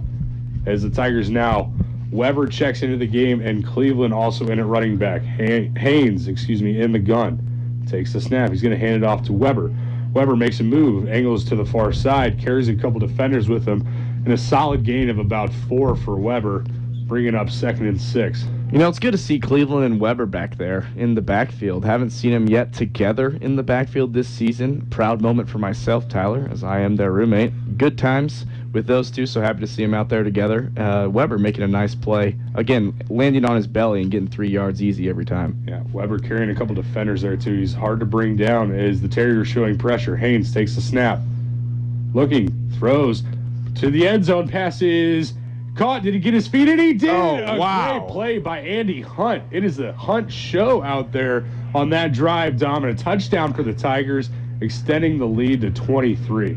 Wow, so it started with a nice kickoff return from Hunt, and they didn't stray from him since. It started with a jet sweep, 3 or 4 pass receptions. What a pass over the middle, just over the outstretched arm of the safety of the Terrier defense. Cam Haynes showing some touch, maturity, and patience back there, but it certainly is nice to have a senior playmaker back in Hunt, a guy you can rely on and a guy who's making some serious plays to start this half. Yeah, and I think we found Cam Haynes' new favorite target. And, you know, another point, good play calls there by offensive coordinator Brett Dietz on that drive, really picking out the weaknesses of this Terrier defense. The extra point is good, so the Tigers 24-0. And knowing to get Hunt involved early and often on that drive, and it led to a touchdown. I mean, absolutely. When your offense is injected with a player like Hunt coming out of the half, you're going to want to get it to him. You're going to want it to get it to your playmakers when your quarterbacks are youthful. Put it in their hands and just tell them, you know, when in doubt, have it to this guy, because more times than not, they're going to make a play, and that's the type of player that Andy Hunt is. Really sustained drive and solid, consistent effort from the Tigers there. Way to put points on the board right away. 24-0 here. Hopefully there's no looking back. Yeah, the Tigers, they extend the lead to 24-0 with 13:07 left to play in the third quarter. The defense going to come back out onto the field, look to get another stop, possibly a turnover. So, yeah, we'll see. This could be really the defining moment of the ball game. I know there's 13 to go just in this third quarter, but a score and a 3-and-out to start coming out of halftime will really demoralize your opponent, and I think Hiram's on the brink of that right now. As Tanner is set to kick, it is Yarbrough back deep to receive, as well as fourth and the third. As the kick is high, end over end, angling here on the near side, going to be fielded at the 5 by Yarbrough. Comes across the 15 here on the near side, the 20, has a couple blocks, cuts over to the inside, across the 30 and 35, knocked down at about the 37. So a good return for the Terriers and good field position to come on this offensive possession. Yeah, nice play that time by Dylan Hyatt, the sophomore defensive back. Especially good cornerback, but making his presence known on the special teams side of things there. But yeah, let's just see if this senior-laden team, I think they're going to recognize the moment as it is right now and really just crushing, the momentum, if any, or any momentum to begin for the Hiram Terriers. So we'll see what the defense has here. Look for some blitzes, but look for Hiram to try and get this offense moving by the passing game. Brody Good, the stand-up end for the Tigers, as Tucker comes set, takes a snap. He's going to hand it off. I believe that is to Crawford. It is. He's going to pick up about 2, so good play there by the Tigers on first down. Yeah, it looks like Matt Mitch really had no trouble at all shedding his offensive lineman there. DePauw really, if they're getting any yards, the Terriers, that is, not many. They're hitting them right at the line of scrimmage or just about a yard. So good push from the DePauw up front. As Tucker now comes set, 4 receiver look, running back behind him, that's Crawford, takes a snap. He's going to hand it off to Crawford again, and he's going to be stopped right at the line of scrimmage. Good play by that front 4 of the Tigers, bringing up 3rd and 9. In that time, junior linebacker Brody Good getting his hands all over things. As Brody, he's one of those rare specimens who's, along with being built like just a football player, he's a very quick defender as well. So making his presence known there with a nice play. Good play there by Good and that defense, bringing up a 3rd and long. As another 4 receiver look, Tucker in the gun. Crawford to his left, takes the snap, drops, looks, faces pressure, steps up, faces pressure, and dropped by Nate Orison. A big play there by the Tigers. It looks like he may have picked up 1, but Orison all over it and brings up 4th down. Yeah, Orison was kind of that last line of defense there, and you got to really give him credit for working down the line, in almost mirroring the quarterback Tucker that time. Orison, the last line of defense between him and getting out of the pocket to scramble for a first down. So nice play that time, and that's what you see with DePauw defenders, is they fly to the ball and they run all over the field. So Coach Jay Hood has to be happy with his defense's effort thus far. A good series there by the Tiger defense as Hunt is back deep to receive for the Tigers. A low snap again, barely gets it off as Good brought the pressure, and it is high and very wildly going to take a bounce towards the far side, a DePauw bounce. Going to be down at the 35, so good field position for the Tigers on their second possession of the second half, upcoming with Cam Haynes at quarterback. A can of corn fly out to the center fielder that time from the Hiram punter, as that one had some serious air underneath it, but let's see if DePauw can just keep plugging away. Right now, what I'm noticing from them is they are very methodical, sustained, and consistent throughout this ball game on both sides of the ball. So you got to be happy for the DePauw coaching staff right now with the effort you guys are giving. Even against a lesser team, there's no mental mistakes being made right now, it seems. Quite a difference in pretty much all facets of the game, besides the defense, really, from last weekend to now. Absolutely. The Tigers' offense seems to have found a rhythm with Cam Haynes in at quarterback. He's back out there, 2 receivers here on the near side, 1 on the far. He's got 2 running backs. Terrier showing pressure. Takes the snap. Hands it off to Cleveland. Cleveland waits and then goes forward, bounces off a couple guys, lowers his shoulder, and gained him about 6. So good run there by Tanner Cleveland. Really good acceleration through the line that time. A lot of times, sometimes Cleveland will try and be patient and find that hole, but that time knew where it was right away, hit it hard, and got 6 yards before he even really hit somebody. But a nice run on first down from Cleveland. Yeah, the Tigers now facing just a 2nd and 4 as we're under 11 minutes left here in the third quarter. Looking to put the dagger in the Terriers now as the Tigers come set. 2 running backs again. It's Deaton and Weber. Takes the snap, not Deaton. That looks like it is Hammersley as he angles here on the near side. He's taken down, but not until he gets a first down. Looks like that was actually the sophomore Jared Stiver that time, Tyler. And like we said earlier with his earlier action, if he gets the edge, a nice block that time from Weber to get the first down, but he's quick. Stiver is an elusive back, very fast, and especially when he gets into the open field. If there's not 2 or 3 guys there to keep him contained, he can run for a long time. As Haynes now comes set. Cleveland to his left, 2 receivers on each side.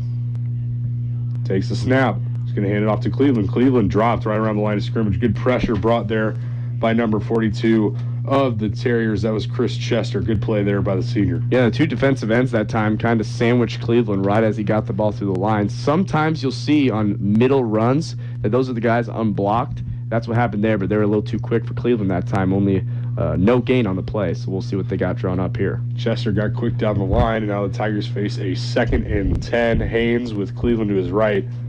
4 receiver look, 2 on each side. Takes the snap. looking near side, throws pass complete to Harris. Harris is going to escape one man and dive forward right around that first down marker.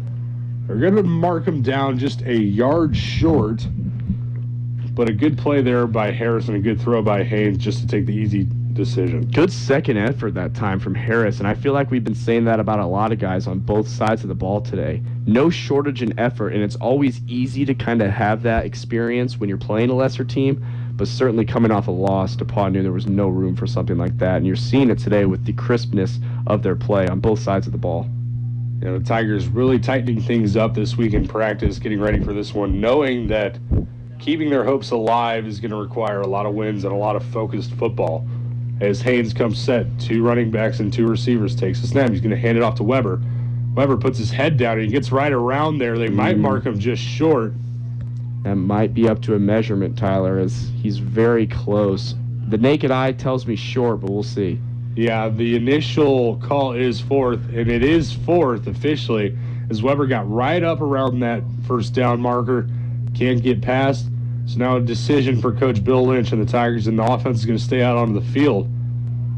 2 running backs again, Weber and Cleveland. Haynes in the gun, takes a snap, hands it off to Cleveland. Cleveland gets forward for first down, spins off a man across the 30, and taken down, officially marked down at the 30, So 4th and inches, the Tigers convert with a big gain for Cleveland. Cleveland, a really nice spin move once he got past the initial line of defense. He's stepping up in Ramon Lopez's absence. Really good day from Cleveland so far, and you can tell they want to keep him in there. Yeah, Cleveland, a hard runner, and he's really taken over today. So good day so far from Cleveland, as now Tiger offense comes set. Haynes in the gun, takes the snap, drops back, looking, rolls here on the near side, faces pressure, and he escapes another man, and he gets back to about the line of scrimmage. They might give him a loss of about 1. Good play by Cam to get what he could, get close to that line of scrimmage. You know, truly, he moves rather well laterally in the pocket and kind of working and trusting it. Even when Labus is back there, he's a little quicker with it, but you can see that he's really, Cam Haynes that is trying to make that an emphasis and only running when he has to and not taking that much of a loss at that. So just learning, you're seeing right now the growth and development of Cam Haynes, and it's really cool to see. As now he comes set, Deaton to his left, 3 receiver look, brings Hunt in motion, takes the snap. He's going to hand it off to Hunt. Hunt runs up, cuts to the middle. As he went off Andrew Fallon's block there, cut it up the middle. A gain of about 5, maybe 6. So to bring up 3rd and 5. Yeah, I thought Fallon really had a nice defining block on that play. But, man, Hunt off the edge, he just provides a different spark on that jet sweep than maybe a Will Harris or even a Logan Green. Hunt has been here for 4 years. He's played for 4 years, and he has a knack for knowing exactly how to move and get good yardage. He's definitely going to be a top target now with these younger quarterbacks looking to throw to someone who's got some experience. As Haynes takes the snap, throws to Hunt, complete, makes a man miss. 10-5, house touchdown, Andy Hunt, and DePauw goes up 30-0. Good play there.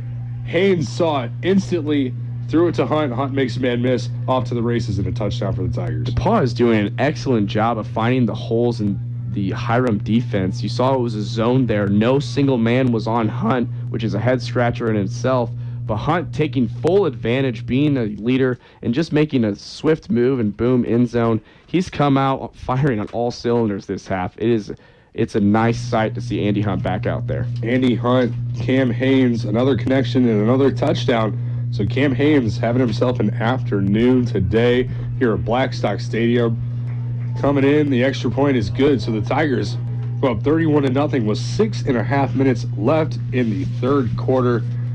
Dom, this offense has really been clicking today. Quite a change from what we saw last weekend. You know, it wasn't like they were moving the ball poorly. At the beginning of this game, they had 1 3-and-out to start, and then they methodically and kind of slowly moved the ball. But ever since Cam Haynes has come into the ball game, Tyler, this DePauw offense has a new spark to it, and he is putting the ball in some really nice positions as he's right now, Cam Haynes, 6 of 7 for 81 yards and a touchdown. So very efficient, very smart with the ball, not forcing throws. And I got to tell you, I'm rather impressed with Cam Haynes coming off the bench, probably not knowing if he was going to play today, came prepared, and it's showing. And, it just goes to show you the team goes as the quarterback goes. And for a sophomore to be, exuding this level of comfort and and poise is really impressive, and it's showing on the field right now. And quite a 180 from the situation he was thrown into last year coming in against Ohio Wesleyan. He looked very uncomfortable. Now coming into the game, he looks comfortable in the pocket, knows what he's doing. As Tanner, a short kick angling towards the far side, going to be returned at the 20, angling far side. That is Forts in the third.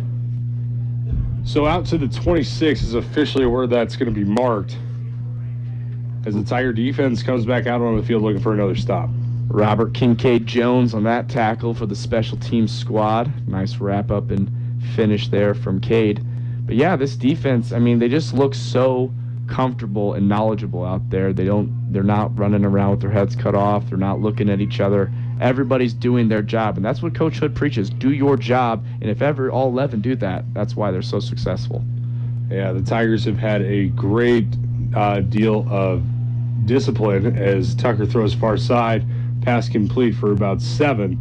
It's a good play there by the Terriers on first down. Yeah, good quick read that time from Tucker as DePauw blitzed there, left some open area there on the left side for a nice gain of about 7.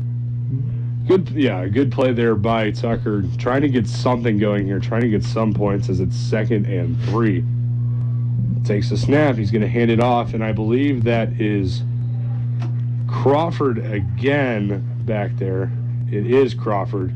Not much doing, though, as he got back to the line of scrimmage, maybe a gain of 1, bringing up 3rd and 1. Brody Good really running around and making his presence felt. This DePauw defense, why they're so successful, is in large part because of their depth in the front 7 especially. So keep an eye out for how many guys are coming in and out and how many playmakers they have and are making plays. Tucker takes a snap. He's going to keep it all the way. Puts his head down and gets forward. Gets 2, enough for the first down, out to their own 37. So good play there by Tucker. Put his head down, got what he could, picked up the first down. Yeah, that's just a senior quarterback in Randy Tucker recognizing the situation, knowing he doesn't have to make somebody miss, but rather lower that shoulder and get a yard. Keeping this drive going for Hiram. And low signs of life right now, but there are indeed signs of life from Hiram. Tucker takes a snap. Looking, facing pressure, and he's going to be dropped by about 4 Tigers. I believe Zonka was the first one there, and he does his signature celebration again. A good play there by the defensive front of the Tigers. And again, I just got done talking about the depth in the linebacker position, but there's Zonka, an underclassman, getting in there again, similar to last week.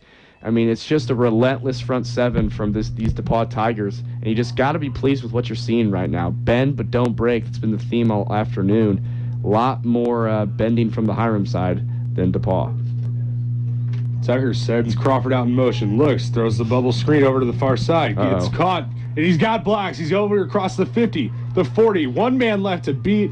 He's going to be forced out of bounds at about the 20-yard line. So a big play by the Terriers, and I believe that was number 10 for the Terriers, Jarris Foreman, who took the reception a long way out to the Tiger 25, taken out of bounds by Connor Perkins. Oh, a huge play from Hiram there, almost 60 yards, but give credit to Perkins for tracking him down and keeping their defense alive.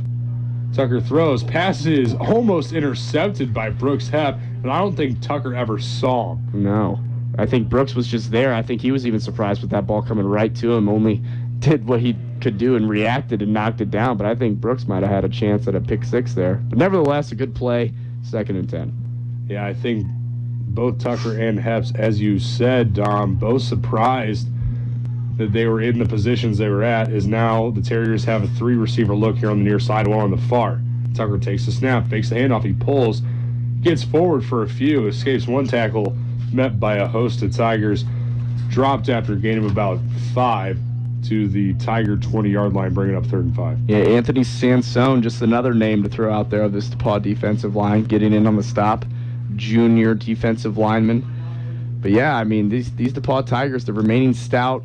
Obviously, that was the one big play they've allowed this game, but that screen pass on a blitz, it's tough to cover. So they're maintaining here. We'll see if they can just hold them to a field goal. Yeah, as now we have a injured Hiram player on the field. We don't have a number on that. Didn't quite see it, but it looked like he may have tried to move over to the sideline. Nothing doing there as he is on the ground now. Looks like they're examining the knee. Don't want to speculate, but they are working on the lower half of that body. So the Tigers, really facing their first test on defense right now. Dom, what do you want to see as they face this big 3rd and 5? Well, I just want to see the theme kind of remain constant in that bend, don't break. This is kind of the biggest bend Hiram has kind of given to the DePauw defense and that large sum of yardage they picked up on that screen pass. But, this is a veteran group. They're not going to, go crazy about it. It's 3rd and 5 right now. They recognize it. They've got a little bit of a breather here with the injury timeout. So what I'm looking for is them to get a stop here, hopefully hold them to a field goal, if not block, or that field goal will be missed. So we'll see how they react here, but I think DePauw will get to the Tucker this time in the backfield, hopefully limit the damage that could be created here. I believe that was Sebastian Jenkins who went down there for the Terriers, senior offensive lineman out of Garfield Heights, Ohio. Hopefully he's okay. We'll see if he can't make his way back into the game. But a 3rd and 5 to come now for the Terriers and the Tigers, as Tucker in the gun, running back to his left, and a 4-receiver look, 2 on each side. Tucker takes the snap. It's high. Corrals it. Decides he's going to keep it. Makes a couple men miss, and he takes a shot from a Sean Miller. See if it pushed him right around that 1st down marker. We're going to call it 4th, and a 4th and inches to come, and we would imagine that the Terriers offense will stay out there. But I don't know, as Tucker's helmet came off, he's going to have to sit out a play. And a timeout will be taken by Hiram, I believe. Yep, they're definitely going to want to take that timeout so Tucker can get back in there on the following play and not have to sit one out. But Sean Miller making his presence felt now on the defensive side of the ball, hitting Tucker so far forward he almost knocked him past the 1st down marker. Didn't, however, but, really, you put anybody in there, and they're getting to the quarterback right now, Tyler. Yeah, this Tiger front 4 and really the front 7 as a whole have been bringing the pressure all day, forcing Tucker to make some split-second decisions. He hasn't really had time to get comfortable back there. And the Tigers now facing their biggest test of the day, facing a 4th and 1. They stopped a 4th down last time in the first half for a loss of 3. See if the Tiger front 4 can't get a push and really force a turnover on downs and get the Tiger offense back out on there. So we see Cam Haynes. See if he can put another one up on the board for the Tigers. So, yeah, it's all going to start with this play here. This might be the nail in the coffin early in this one with 3:40 to go in this 3rd quarter. Stop here and maybe a subsequent score, Tyler, and this one's really out of reach. As it would be the dagger, so to speak, as a 4-receiver look. Tucker in the gun takes it. He's going to hand it off, and it's going to be a 1st down for the Terriers. It looked like took the initial shot right around the line of scrimmage, fell forward for a 1st down, and that was Markeithius Johnson, the running back, the freshman. Zach Williams got in there, excuse me, Tyler, but Zach Williams got in there quickly, put a good shot on Jones, but unfortunately his forward progress got him past the 1st down marker. And now it'll even be a greater test to see if they can stop him 3 times in a row inside their own 20, backed up, almost allowing a score. So the Tigers come set. Terriers facing a 3-receiver look over here on the near side, takes a snap. Tucker, and he decides to hand it up. Johnson, nothing doing, bringing up a 2nd and we'll call it a long 10. But a good play there by the Tigers on 1st down after giving up the 4th down conversion. Yep, Anthony Sansone again that time giving the Dikembe Mutombo finger wag upon verifying the sack there of Tucker. But just stout defense right now, and we'll see if they can keep it up for 2 more downs. Sansone got a lot of playing time last year, getting some time again this year. As Tucker flushed out of the pocket, Sean Miller can't convert, and the pass falls incomplete. He was looking towards the end zone. I believe that was number 11 for the Terriers, and Luther Fortson III, senior out of Kent, Ohio. So the Tigers now really flexing their muscle, bringing up a 3rd down and 10 with 2:37 remaining here in the 3rd quarter, leading 31-0. Yeah, Tucker evading some sacks there, but couldn't complete the pass. Going to be in a passing situation here. Takes the snap, rolling here on the near side, looking for someone, steps up, he's going to decide to keep it, makes 1 man miss, tries to spin forward, gain of about 3, we'll call it So a decent pickup there for Tucker, not enough, and we would imagine probably see the field goal unit take the points. It looks like the offense is going to stay on the field. Yeah, what do you have to lose here? You want to get the most points you can. You're not going to stage a miraculous comeback without getting some touchdowns. So not a surprising play here from Hiram, but certainly putting all their cards on the table. Four receiver look. Running back to Tucker's right, takes a snap. Facing pressure, throws, passes caught, touchdown. Terriers. So a good play there.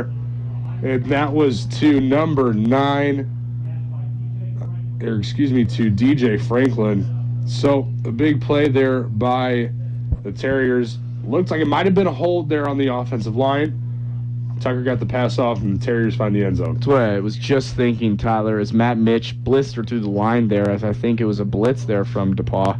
Thought he may have gotten held, saw his arms kind of flail up there, but nevertheless, secondary's definitely got to be a few steps ahead. Pass over the middle, and Hiram on the board, so no longer a shutout try for the defense. But heck of a day so far entering here, almost the fourth quarter, as the PAT is good. And Tyler, I mean, DePauw's defense there still looking good as ever with the defensive line performance. A lot of different guys getting in there. But again, it was bend, don't break, but Hiram found the right times and the right plays to finally get on the board. Yeah, good set of play calls there on that drive from the Terrier offense. Really a simple march down the field, and Tiger defense this time can't come up with a stop. Unfortunately, still up by 24 with 1:59 left here in the third as we're approaching this fourth quarter. But, we're excited to see Cam Haynes come back out here and see if he can't put another one up on the board and just kind of extend this lead, get 6 back. See if the Tigers can't just hold on and put the dagger in this Hiram team and move on to next week with a 1-1 record and 1-0 in conference play. Absolutely. And, every time Cam Haynes has come onto the field, it's been very entertaining and very solid football. So hopefully he keeps suit and keeps on developing. And what a better time to develop. A great day for football, and Cam really answering the call here early. As it is a high end-over-end kick angling towards Hunt. He's going to field it at the 1, take it here on the near side across the 10. Now the 15 facing 3 Terriers. Gets to about the 22. See where they officially mark him out. So a decent return there for a Hunt. Not much he could do. Gets out to the 23 officially, bringing up 1st and 10 for the Tiger offense. So yeah, the DePauw Tigers back on offense here. And we'll see if they kind of go toward that running game, maybe choose some clock here, not in a incredibly fast pace to score. Not much urgency here as the score stands 31-7, under 2 minutes here in the third. But yeah, let's look at that running game to get going, as Stiver is the first back to come out, and we'll see how many running backs they use, to end this game. As Haynes back out on the field, running back to his right, takes a snap, fakes the handoff. He rolls, throws, pass complete. And he breaks one tackle, and he's taken down at the 30. That was number 5 for the Tigers, Blake Paccioni. Good pickup there, but there is a flag on the play. We will check that with the official.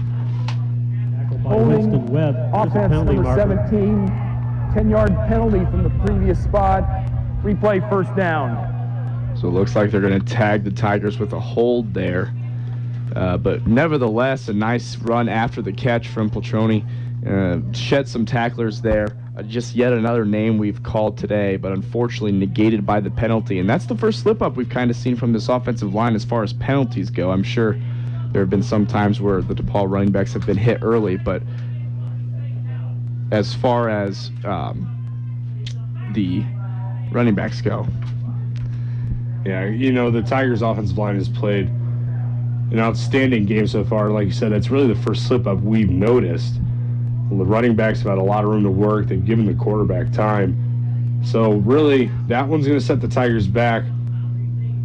But it'll be 1st down and 10 now for the Tigers after the penalty. With 1:45 left here in the third quarter, Tigers going with a 4-receiver look, 2 on each side with a bunch. Look, running back to his right, takes the snap. He's going to hand it off.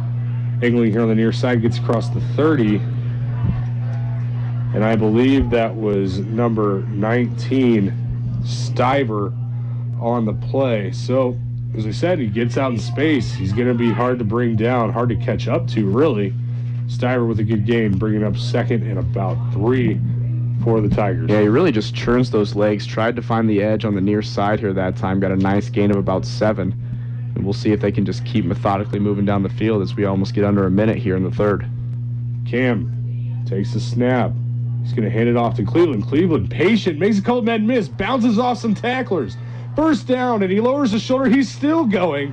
He's knocked down across the 45, and we got a flag coming in late. This one's going to be on the Terriers, and another one back here at the 40. So we'll check the penalties, but Tanner Cleveland, what a run. Yeah, Tanner Cleveland, a gain of 17 on that play, and that's what I'm telling you, Tyler. That's what he's usually known for, is being patient, that Le'Veon Bell style of running, finding the holes, and then finally accelerating through them. Just a really nice play from Tanner Cleveland. I'm really liking what I've seen out of him today. And he's got to keep it up in the absence of Ramon Lopez. He's kind of that guy with the next most experience in that running back core.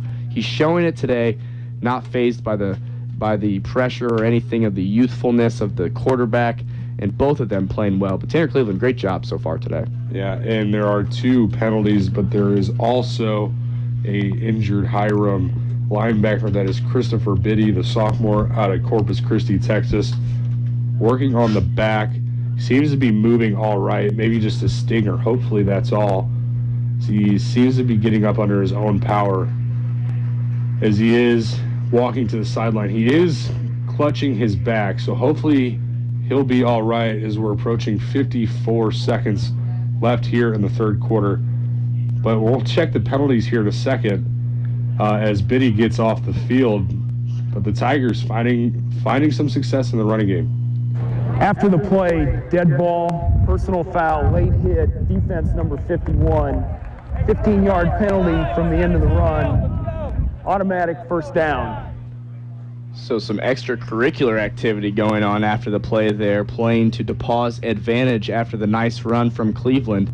He's going to take a breather and a much-earned one, but all the way in Hiram Terrier territory, almost to the 35, Tyler. You can see it starting to come undone for the Terriers, as no success so far, starting to get a little chippy out there. As Haynes comes set, takes the snap. He's going to hand it off. Stiver trying to go far side, gets tackled right around that line of scrimmage. Just couldn't get going. That was number 48, Winston Webb, on the tackle, the junior out of Los Angeles, California. Yeah, I really do enjoy seeing the depth we have been at the running back position, whether these guys play in closer games or not. It's always important to have that next man up mentality, and for these guys to get reps early in the season, if unfortunately another injury were to happen, it's going to be huge and going to pay dividends later in the season. Haynes takes the snap. Looking, throws, deep ball. He got a man down the sideline, and it is in and out of the hands of Hunt. That's a good play there by the Terrier secondary.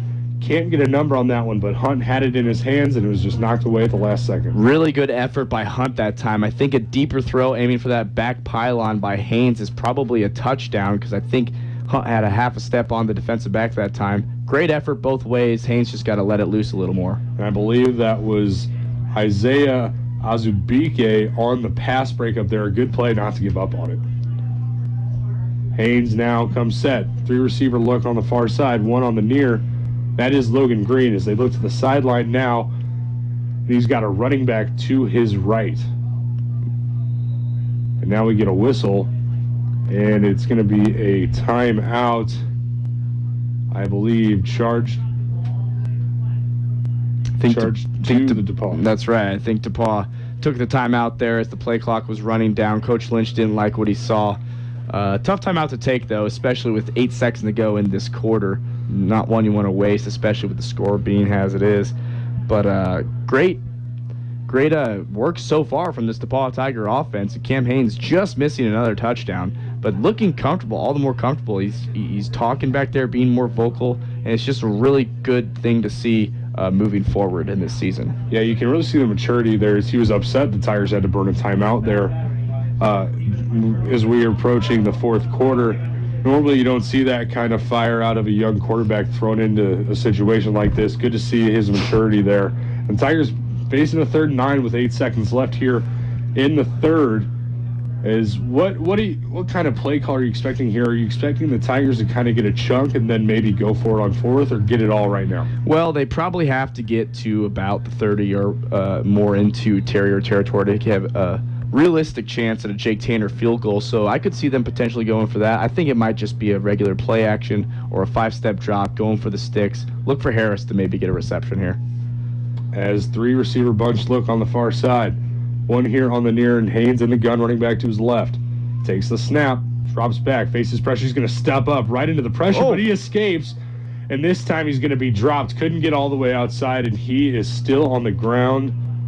He is all right, though, just a little slow getting up.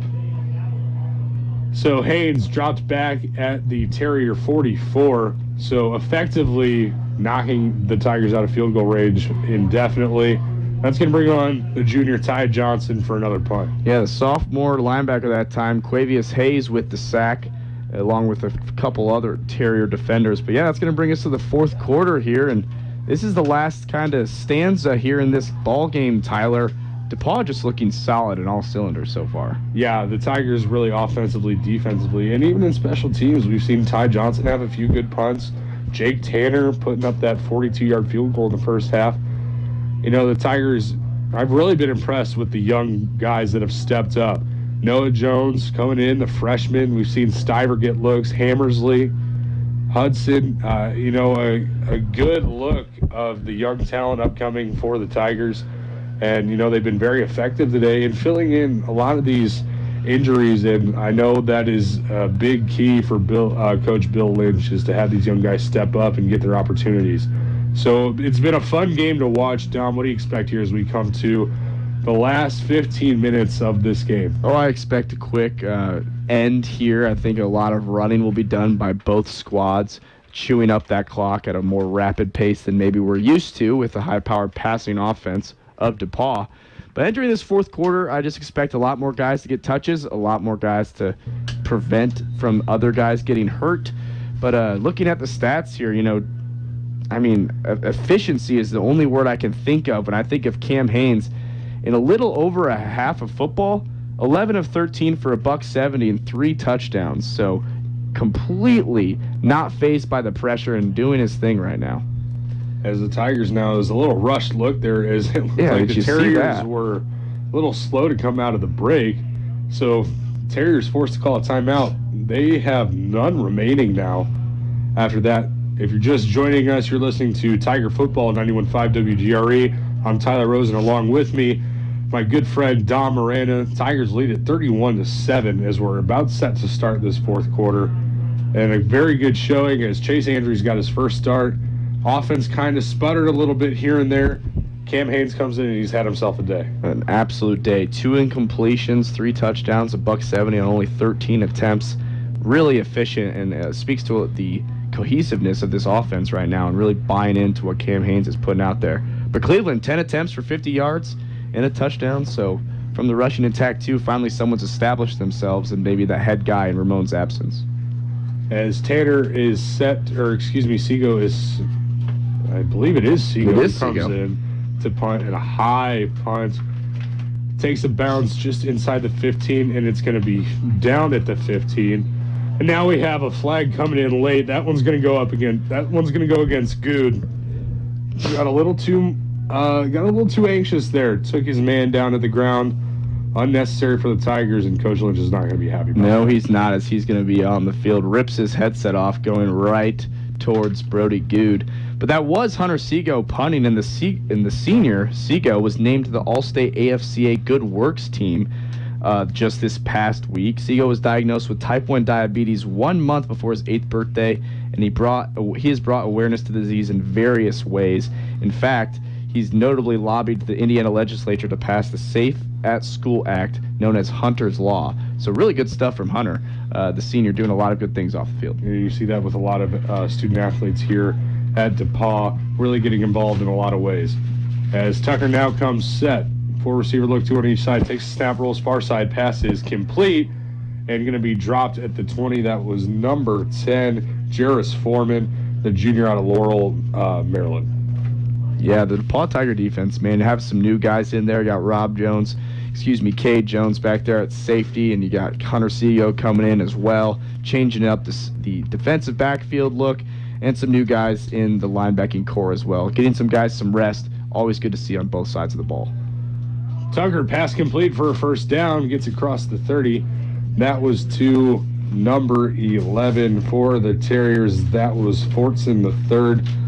Another good reception by him, as he's had some good returns as well today. You know, the Hiram offense isn't completely helpless. I think it just speaks to how good the defense has been today, because they've been converting on some third downs and not looking bad at all. As Tucker steps up, has all day to throw. A wobbly pass, and it is knocked down. Any flags? No. A good play there by the Tigers secondary. I believe that was number 32, Andrew Athenson, the sophomore out of Lake Forest. A good play there. Nice job indeed. A really nice play. Kind of a duck that time from Tucker, the quarterback. But went deep for the first time today. We've seen from Hiram and DePauw's defense all over that. Great play by the defensive back. Yeah, the Tigers secondary getting a lot of good work in today, as we talk a lot about the front seven for the Tigers, but the secondary's had a good game as well. As Tucker takes the snap, takes the hands off, fakes the throw, and he's going to decide to run, and he's going to be dropped right around the line of scrimmage. Good play there by Sean Miller. Playing both ways today, and his energy level's been up all day, as the Tigers are now, as we are now under 14 minutes left in this game. Terriers facing a 3rd and 9. They're going to go with a 4-receiver look. Sean, a workhorse today, but I tell you, the play I saw was Tucker wanted to go to the bubble screen out there, but Harry Bell got there, put his hands up, and caused him a run. A really nice disruption by Harry Bell. Tucker takes a snap, faces pressure, he's going to be dropped. 3 Tigers get in there. Anthony Sansone is one of them. The Tigers bring the pressure there on 3rd down, and that's going to bring up 4th. Force a turnover on downs. Harry Bell also in there for the Tigers. So Tigers bringing the pressure on 3rd down, get to Tucker, and now they're going to get the ball back as Hunt is back deep to receive. Just a plethora of DePauw defensive linemen. I tell you, you don't even have to get back to the linebacking core. It's this defensive line group that's getting past the offensive line of Hiram so easily and making plays this game, as Hiram's going to call a timeout before the punt here. But the defensive line really deep and really making plays today, Tyler. Yeah, and there is a timeout now. Just make sure everyone's on the same page is what it looks like. Maybe the Tigers thought they didn't have enough men out there, but it might count.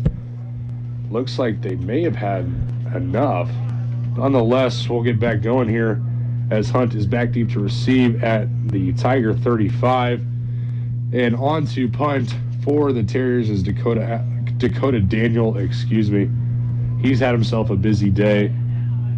Something you don't want to see if you're the Terrier offense. But Tiger defense has had a stellar performance today. As with 13:06 remaining, they lead it 31-7. If you're just tuning in, you're listening to 91.5 WGRE, your home for Tiger athletics. And the Tigers, 13:06 remaining, about to get the ball back. Daniel back ready to receive the snap. It's a good snap. Clean kick away. It's high. Spiral punt. Hunt's going to tell everyone to back away. Takes a bounce at about the 46 and goes out of bounds. So the Tigers going to have good field position coming up here on this drive. Cam Haynes going to bring them back out.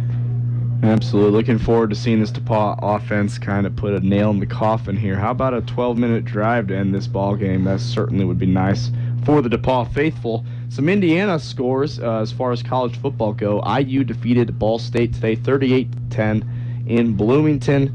Notre Dame Fighting Irish, ranked 8th this week, are beating Vanderbilt of the SEC 3-0 in the early going. So Indiana teams faring well, primarily the bigger universities. Yeah, the Oklahoma-Iowa State game is also in a tight one. I believe that one was 34-27 in the 4th quarter. But stay locked in to 91.5 WGRE as we're winding down the end of this game as Haynes Andries back in the game, takes the snap. He's going to hand it off to Weber. Weber angling outside, puts his shoulder down yeah. and carries about 4 defenders with him and gets right around that first down marker. They're going to give it to him. Yeah, I would too, Tyler. That's what you got to watch as a young running back looking up. You always keep your legs moving, and that's what Jake Weber did that time, even after the first contact was made. Great run by Webb, and they might just mark him a yard shy. But Andrews getting a chance to another opportunity out here to lead the offense, and we'll see in this waning kind of moments of the game how Andrews fares. Yeah, 2nd and 1 to come for Andrews and the offense. Takes the snap. He's going to hand it off to Weber again. Weber gets forward for a first down. So give it back to him.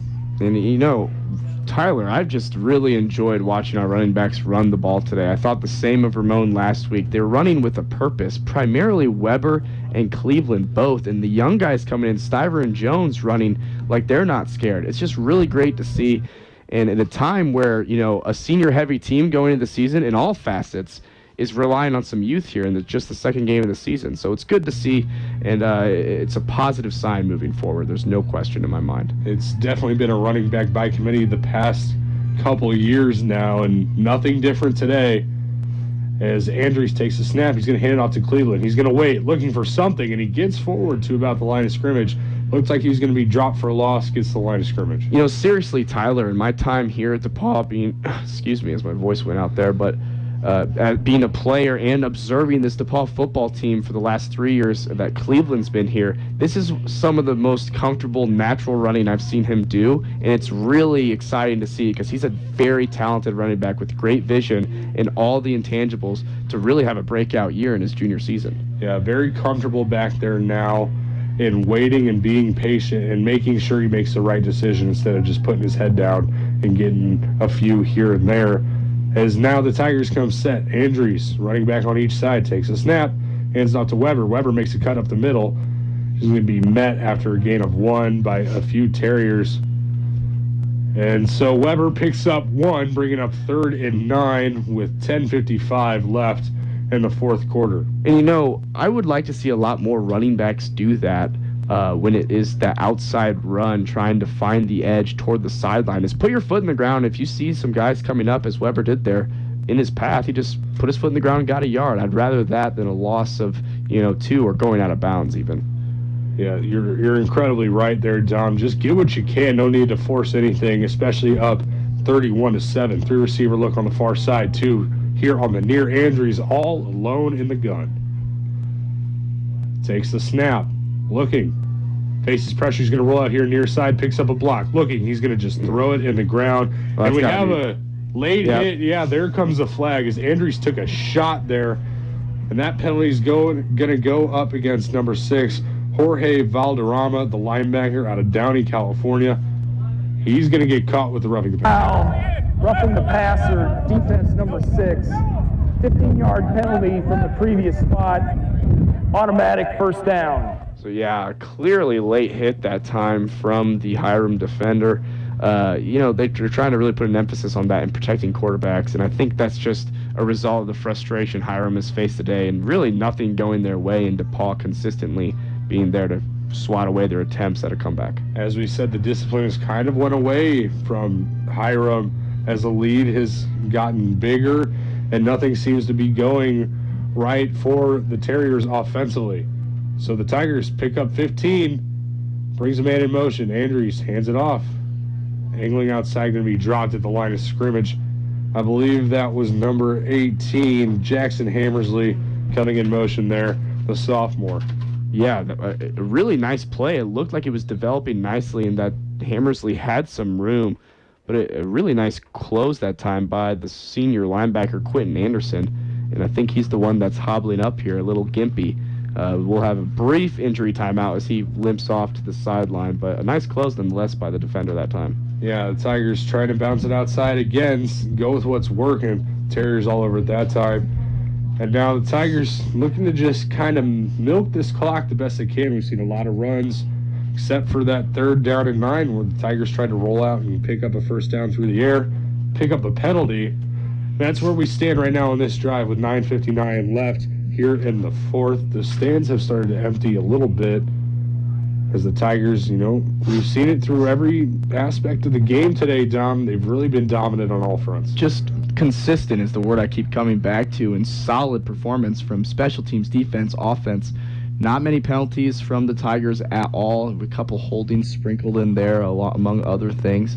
But just solid, consistent, and not something you expect out of a youthful team at some prime and important positions in this offense and defense. But really impressed right now with the Tigers coming out and just leaving no doubt. As Andrews comes set now, running back to his right, he's going to hand it off. It's going to be the freshman Noah Jones, and he gets forward for about 4, maybe call it 3, out to the Terrier 25. So a good run there by the freshman, as the Tigers now facing a 3rd and medium, 3rd and 6, I think is going to be the official, maybe 7. Yeah, Jones really is an explosive back right now, and he's showcasing his abilities, getting some time. You got to really take advantage as a freshman if you're granted the opportunity to get some time here, and he's kind of proving why the coaches have faith in him going in this far. A very fast guy out on the edge. He's not afraid to put his shoulder down and get what he can also. Takes the snap. It's going to be that option look. He's going to pitch it now to Jones. Can't hold on. Ball is loose. Picked up by the Terriers. Trying to run forward as much as he can. Still on his feet. That was big number 98 for the Terriers. Lamonte Shaver, the sophomore out of Akron, picking up the fumble there. Not a bad idea there from Andrews, just couldn't hang on. There was Jones. No, the option not as common anymore in today's collegiate football, and at any level. A very select few teams run it. As soon as it got into the playbook this week, it might get out, as we saw Cleveland fumble one earlier, and now Jones leading to the turnover. But I think you're right, Tyler. The edge was there.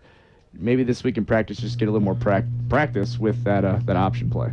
Yeah, just seemed to be a little bit in front of Jones. Can't hang on. Terrier's lucky to come up with that. So now Tucker comes set with a 5-receiver look, too, here on the near and brings a man in motion. Brings them, I believe that's Johnson. In the backfield, a high snap. Ball's free on the turf. Going to be recovered by Tucker. As I believe that was Chandler Nicholson, came in almost untouched. Almost came up with that one. But a good play. Tigers catch a break. Yeah, Chandler Nicholson was like shot out of a cannon there. Coming off the edge, he saw the ball hit the turf, and he was going immediately. If Tucker wasn't as aware as he was and hopped on it, that might be a scoop and score for the DePauw Tiger defender, but nevertheless, 2nd and long. As Tucker now, twins look on each side, takes a snap. He's going to hand it off to Johnson. Drop, ball comes free. Picked up by Sansone, angling to the end zone, touchdown Tigers. Anthony Sansone, Johnny on the spot, the junior out of St. Louis University High School, comes up big with the touchdown, and the Tigers are cooking today with 8:20 left in the 4th. And how about that? A defensive score. Pure elation from the DePauw Tiger defense right now. And why wouldn't you be joining the fun? Anthony Sansone with an awareness level rating of 99 there with a scoop and score.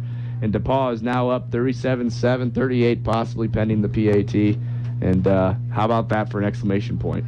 Yeah, the Tigers, that when it rains, it pours for the Terriers, as we said last week, for the Tigers struggling. But the Terriers just can't get anything going. Finally get a turnover, can't convert. Tigers pick up a score of their own. Here are the scores for the Tigers from last week. As the extra point is good. So the Tigers go up 38-7.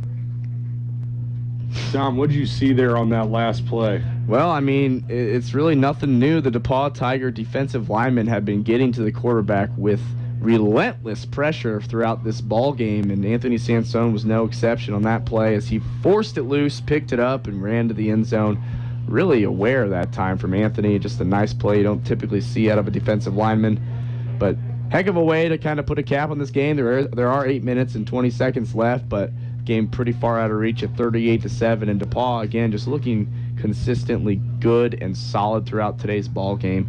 I'll be interested to hear what the coaches have to say following, because there's not much you can be mad about in this ball game.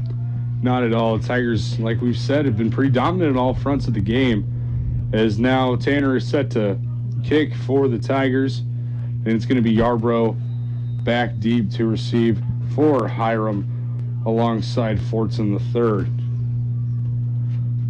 So high end over end kick. It's going to be short though, fielded at the 15. And as he angles towards the middle there, is taken down at the 30, excuse me. Looks like Tristan Hoffmeister on that special teams tackle, as a plethora of new DePauw blood on the defensive end will come in. Notables I see are Jalen Friendly, Jack McCarthy, Hunter Sego, John Halloran, Will Kusmer of note. So a lot of new faces coming in. Yeah, good to see those guys get some work in today, as the Tigers up by a hefty margin, up 31 right now. And watching this team last week, you know they were playing a lesser opponent in Hiram, but you didn't expect kind of this offensive explosion that we've seen here today really sprung on by Cam Haynes. Well, yeah, I think the thought of everyone was that Chase was going to kind of lead the helm, as it's a run here for a short game, as he keeps trucking about a 5-yard game. But yeah, I think everyone thought that Chase was just going to lead it, and they kind of game planned for his type of play, which is a little more run-centric and a little more shorter throws. But when Cam came in, I mean, he's throwing just bombs, and he's looking as comfortable as ever back there. I don't think any of us saw this coming, especially with him not getting any action last week. Yeah, as Tucker now comes set to receiver's far side, he's going to hand it off right up the middle. I believe that's Johnson. Gets to about the 40. So right around that first down marker, they're going to give it to him. So a first down for the Terriers after the run by Johnson. Clock keeps ticking here as we dive below 7 minutes and 45 seconds left in this one. Yeah, excuse me. No, you're all right. No, I was just going to say the DePauw Tiger defense, just new faces, but same result looking like. As Tucker now comes set, going to hand it off. And going on the far side, going to be stuffed right there by that Tiger front four. Good look there for the Tigers, and I do believe there has been a change at quarterback to Rodney Myers Jr., the junior out of Pickerington, Ohio. He has stepped in at quarterback. So pretty much probably just going to see a bunch of runs now for both teams as we look to get towards the end of this game, and the Tigers start to look ahead towards Worcester next weekend. As now quarterback is set.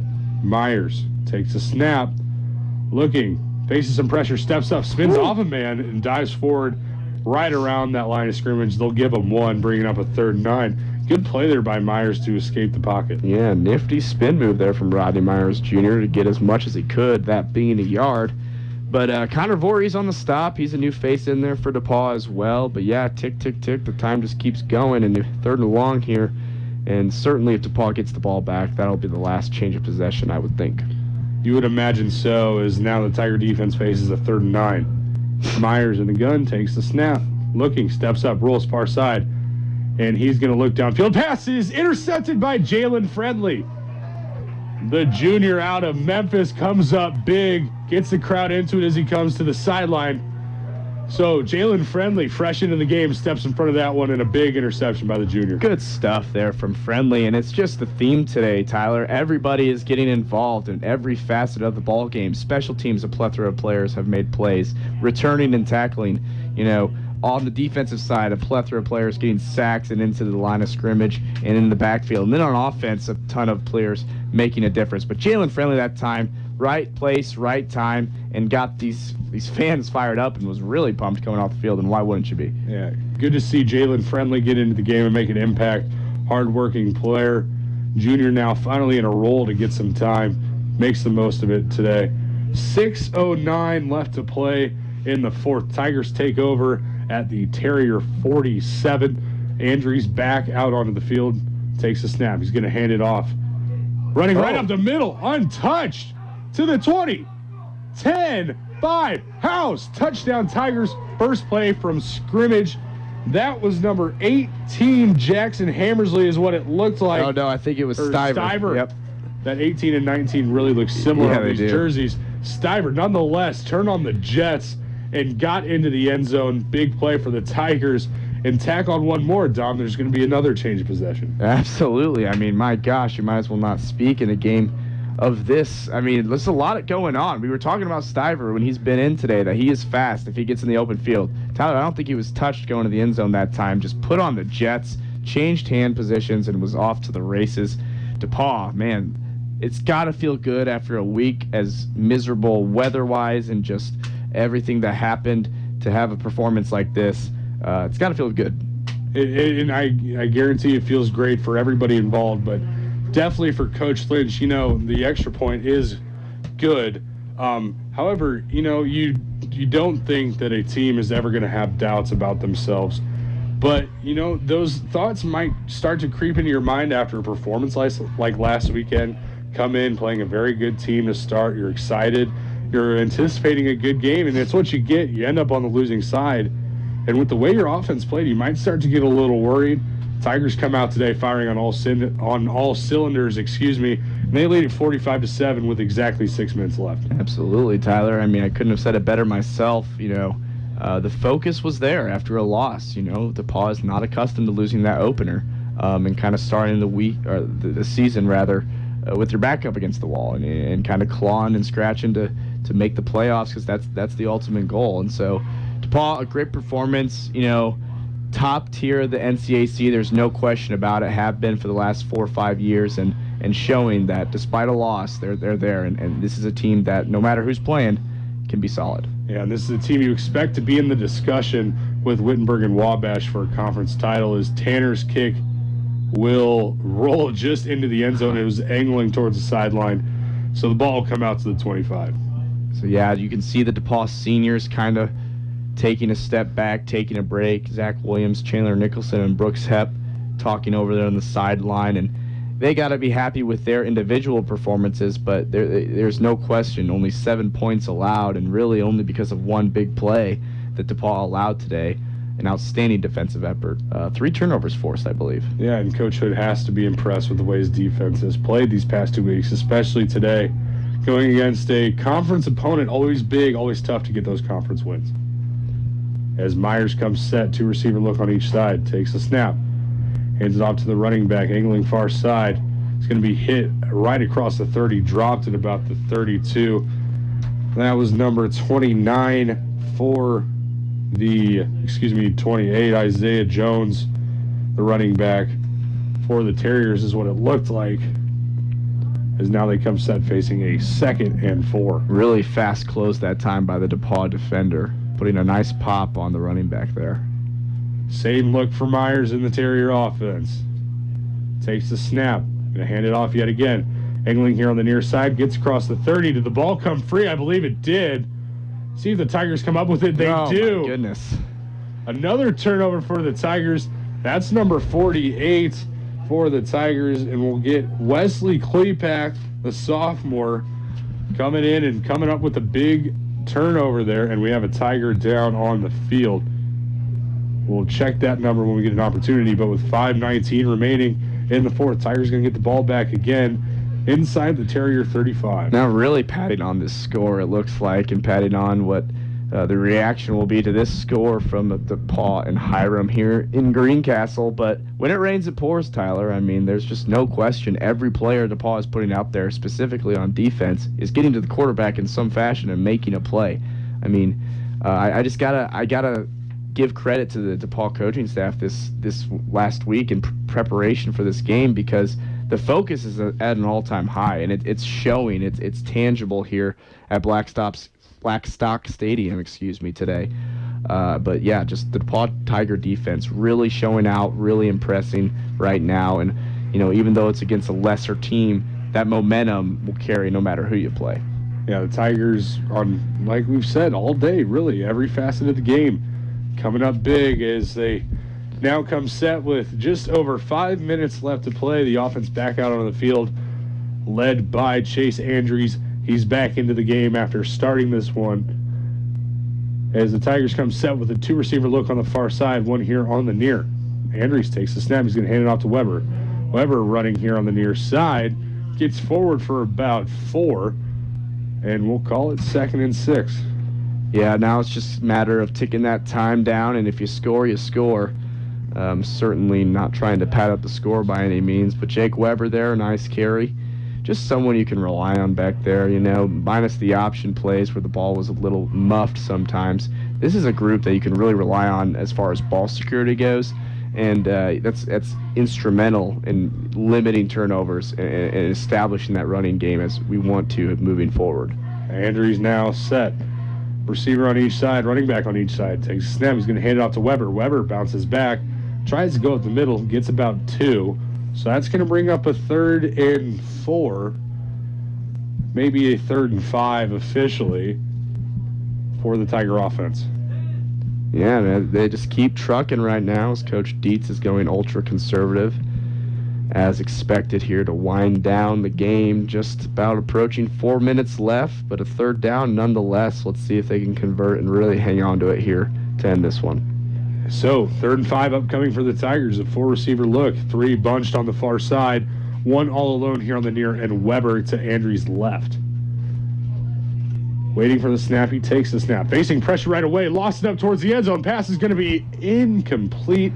In and out of the hands of, I believe, Michael Grace. He had one earlier today. Couldn't convert there. Good throw by Andrews. Just led him a little too much. Just a little too much. A little quick on the trigger from Andrews. A really nice ball. It was inbounds, and had he been, a half a foot closer to the end zone, that's a touchdown. Not a bad throw at all, just a little miscue on the timing. Good play, no doubt. 4th down. Looks like they might just keep the offense on the field here. Not sure the tactic here, but might as well just give it back to them and let them do something. Kind of surprised that there was no run there, or do you expect to throw on that? I'm not sure. It was a 3rd and long, and maybe they was just trying to convert to end the ball game. As Andrews now takes it, looking for that option look. Bounces off his offensive lineman, makes a couple men miss, lowers the shoulder, gets inside the 10.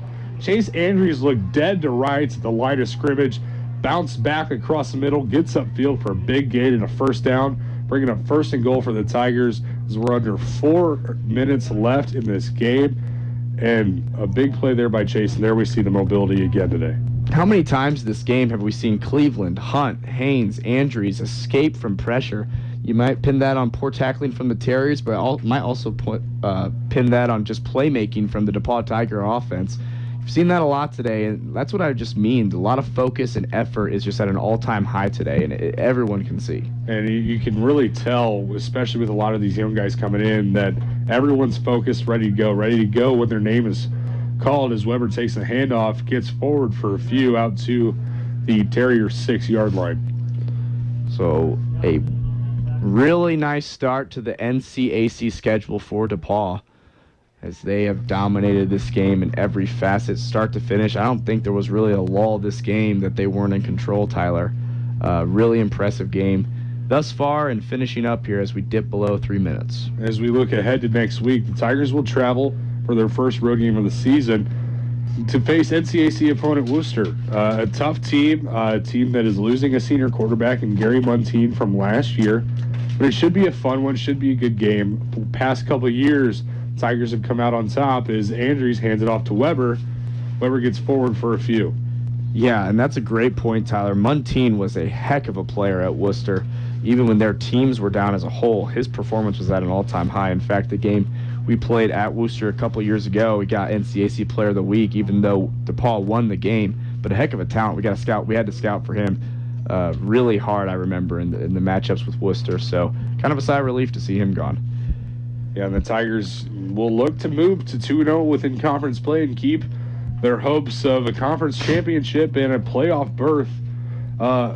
Keep it up. The Tigers, a good showing today as Andrews now comes set. Receiver on each side and a running back on each side.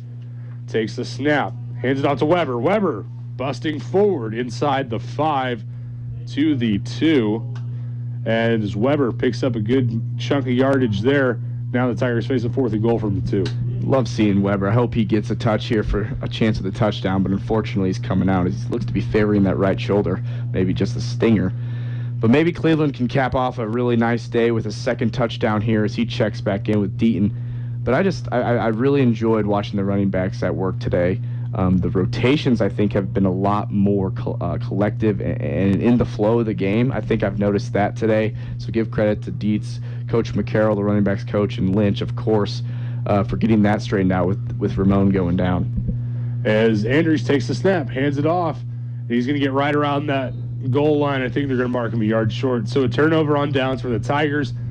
Doesn't matter as we're having 48 seconds left here in this ball game. The Tigers, as we preview again a little bit going into next week, Tigers firing on all cylinders today in every aspect of the game. What did you like today, and what really was the surprise for you today for the Tigers coming out offensively? Well, I think no question the surprise was Cam Haynes. I came into today not thinking he would play it down.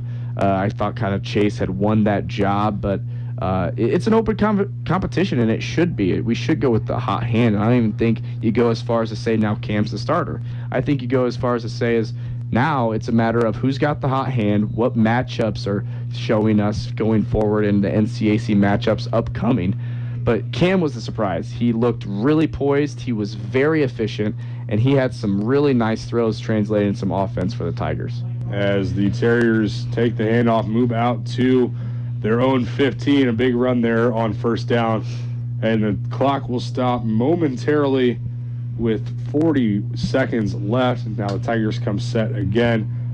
And Dom, looking ahead to next week, what do the Tigers need to do to move to 2-0 within conference play at Worcester next week? A tough road environment, good game, a good team.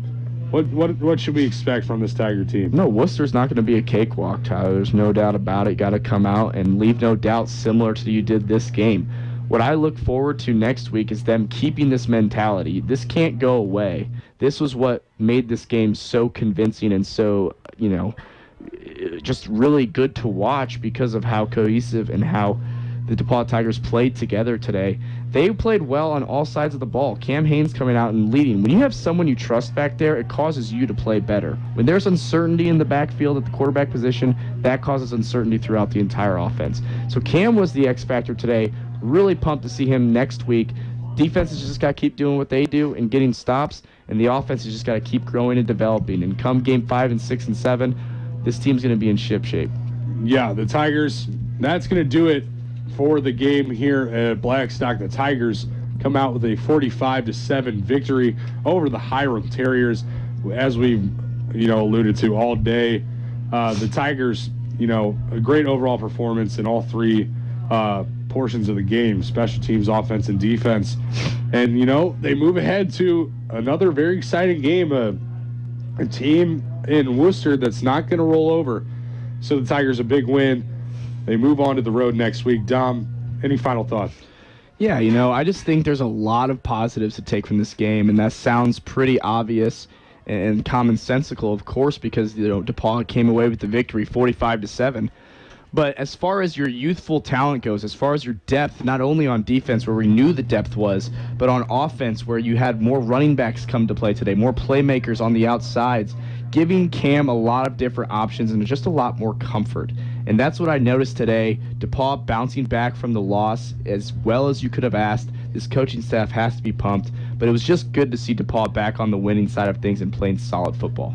Yeah, DePauw bounces back and come out with a big 45-7 win, avenging the loss last week to Central. Tigers moved to 1-1 overall, 1-0 in conference play, which is huge.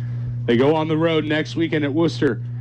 I want to thank Dom and the producers back in the studio. I'm Tyler Rosen. You were listening to this edition of DePauw Football on 91.5 WGRE. I want to thank you for letting us be a little bit of your college football Saturday. You're listening to 91.5 WGRE, your home for Tiger Athletics. Tune in next weekend as the Tigers take on the Worcester Fighting Scots. I'm Tyler Rosen. Be careful and have a good night.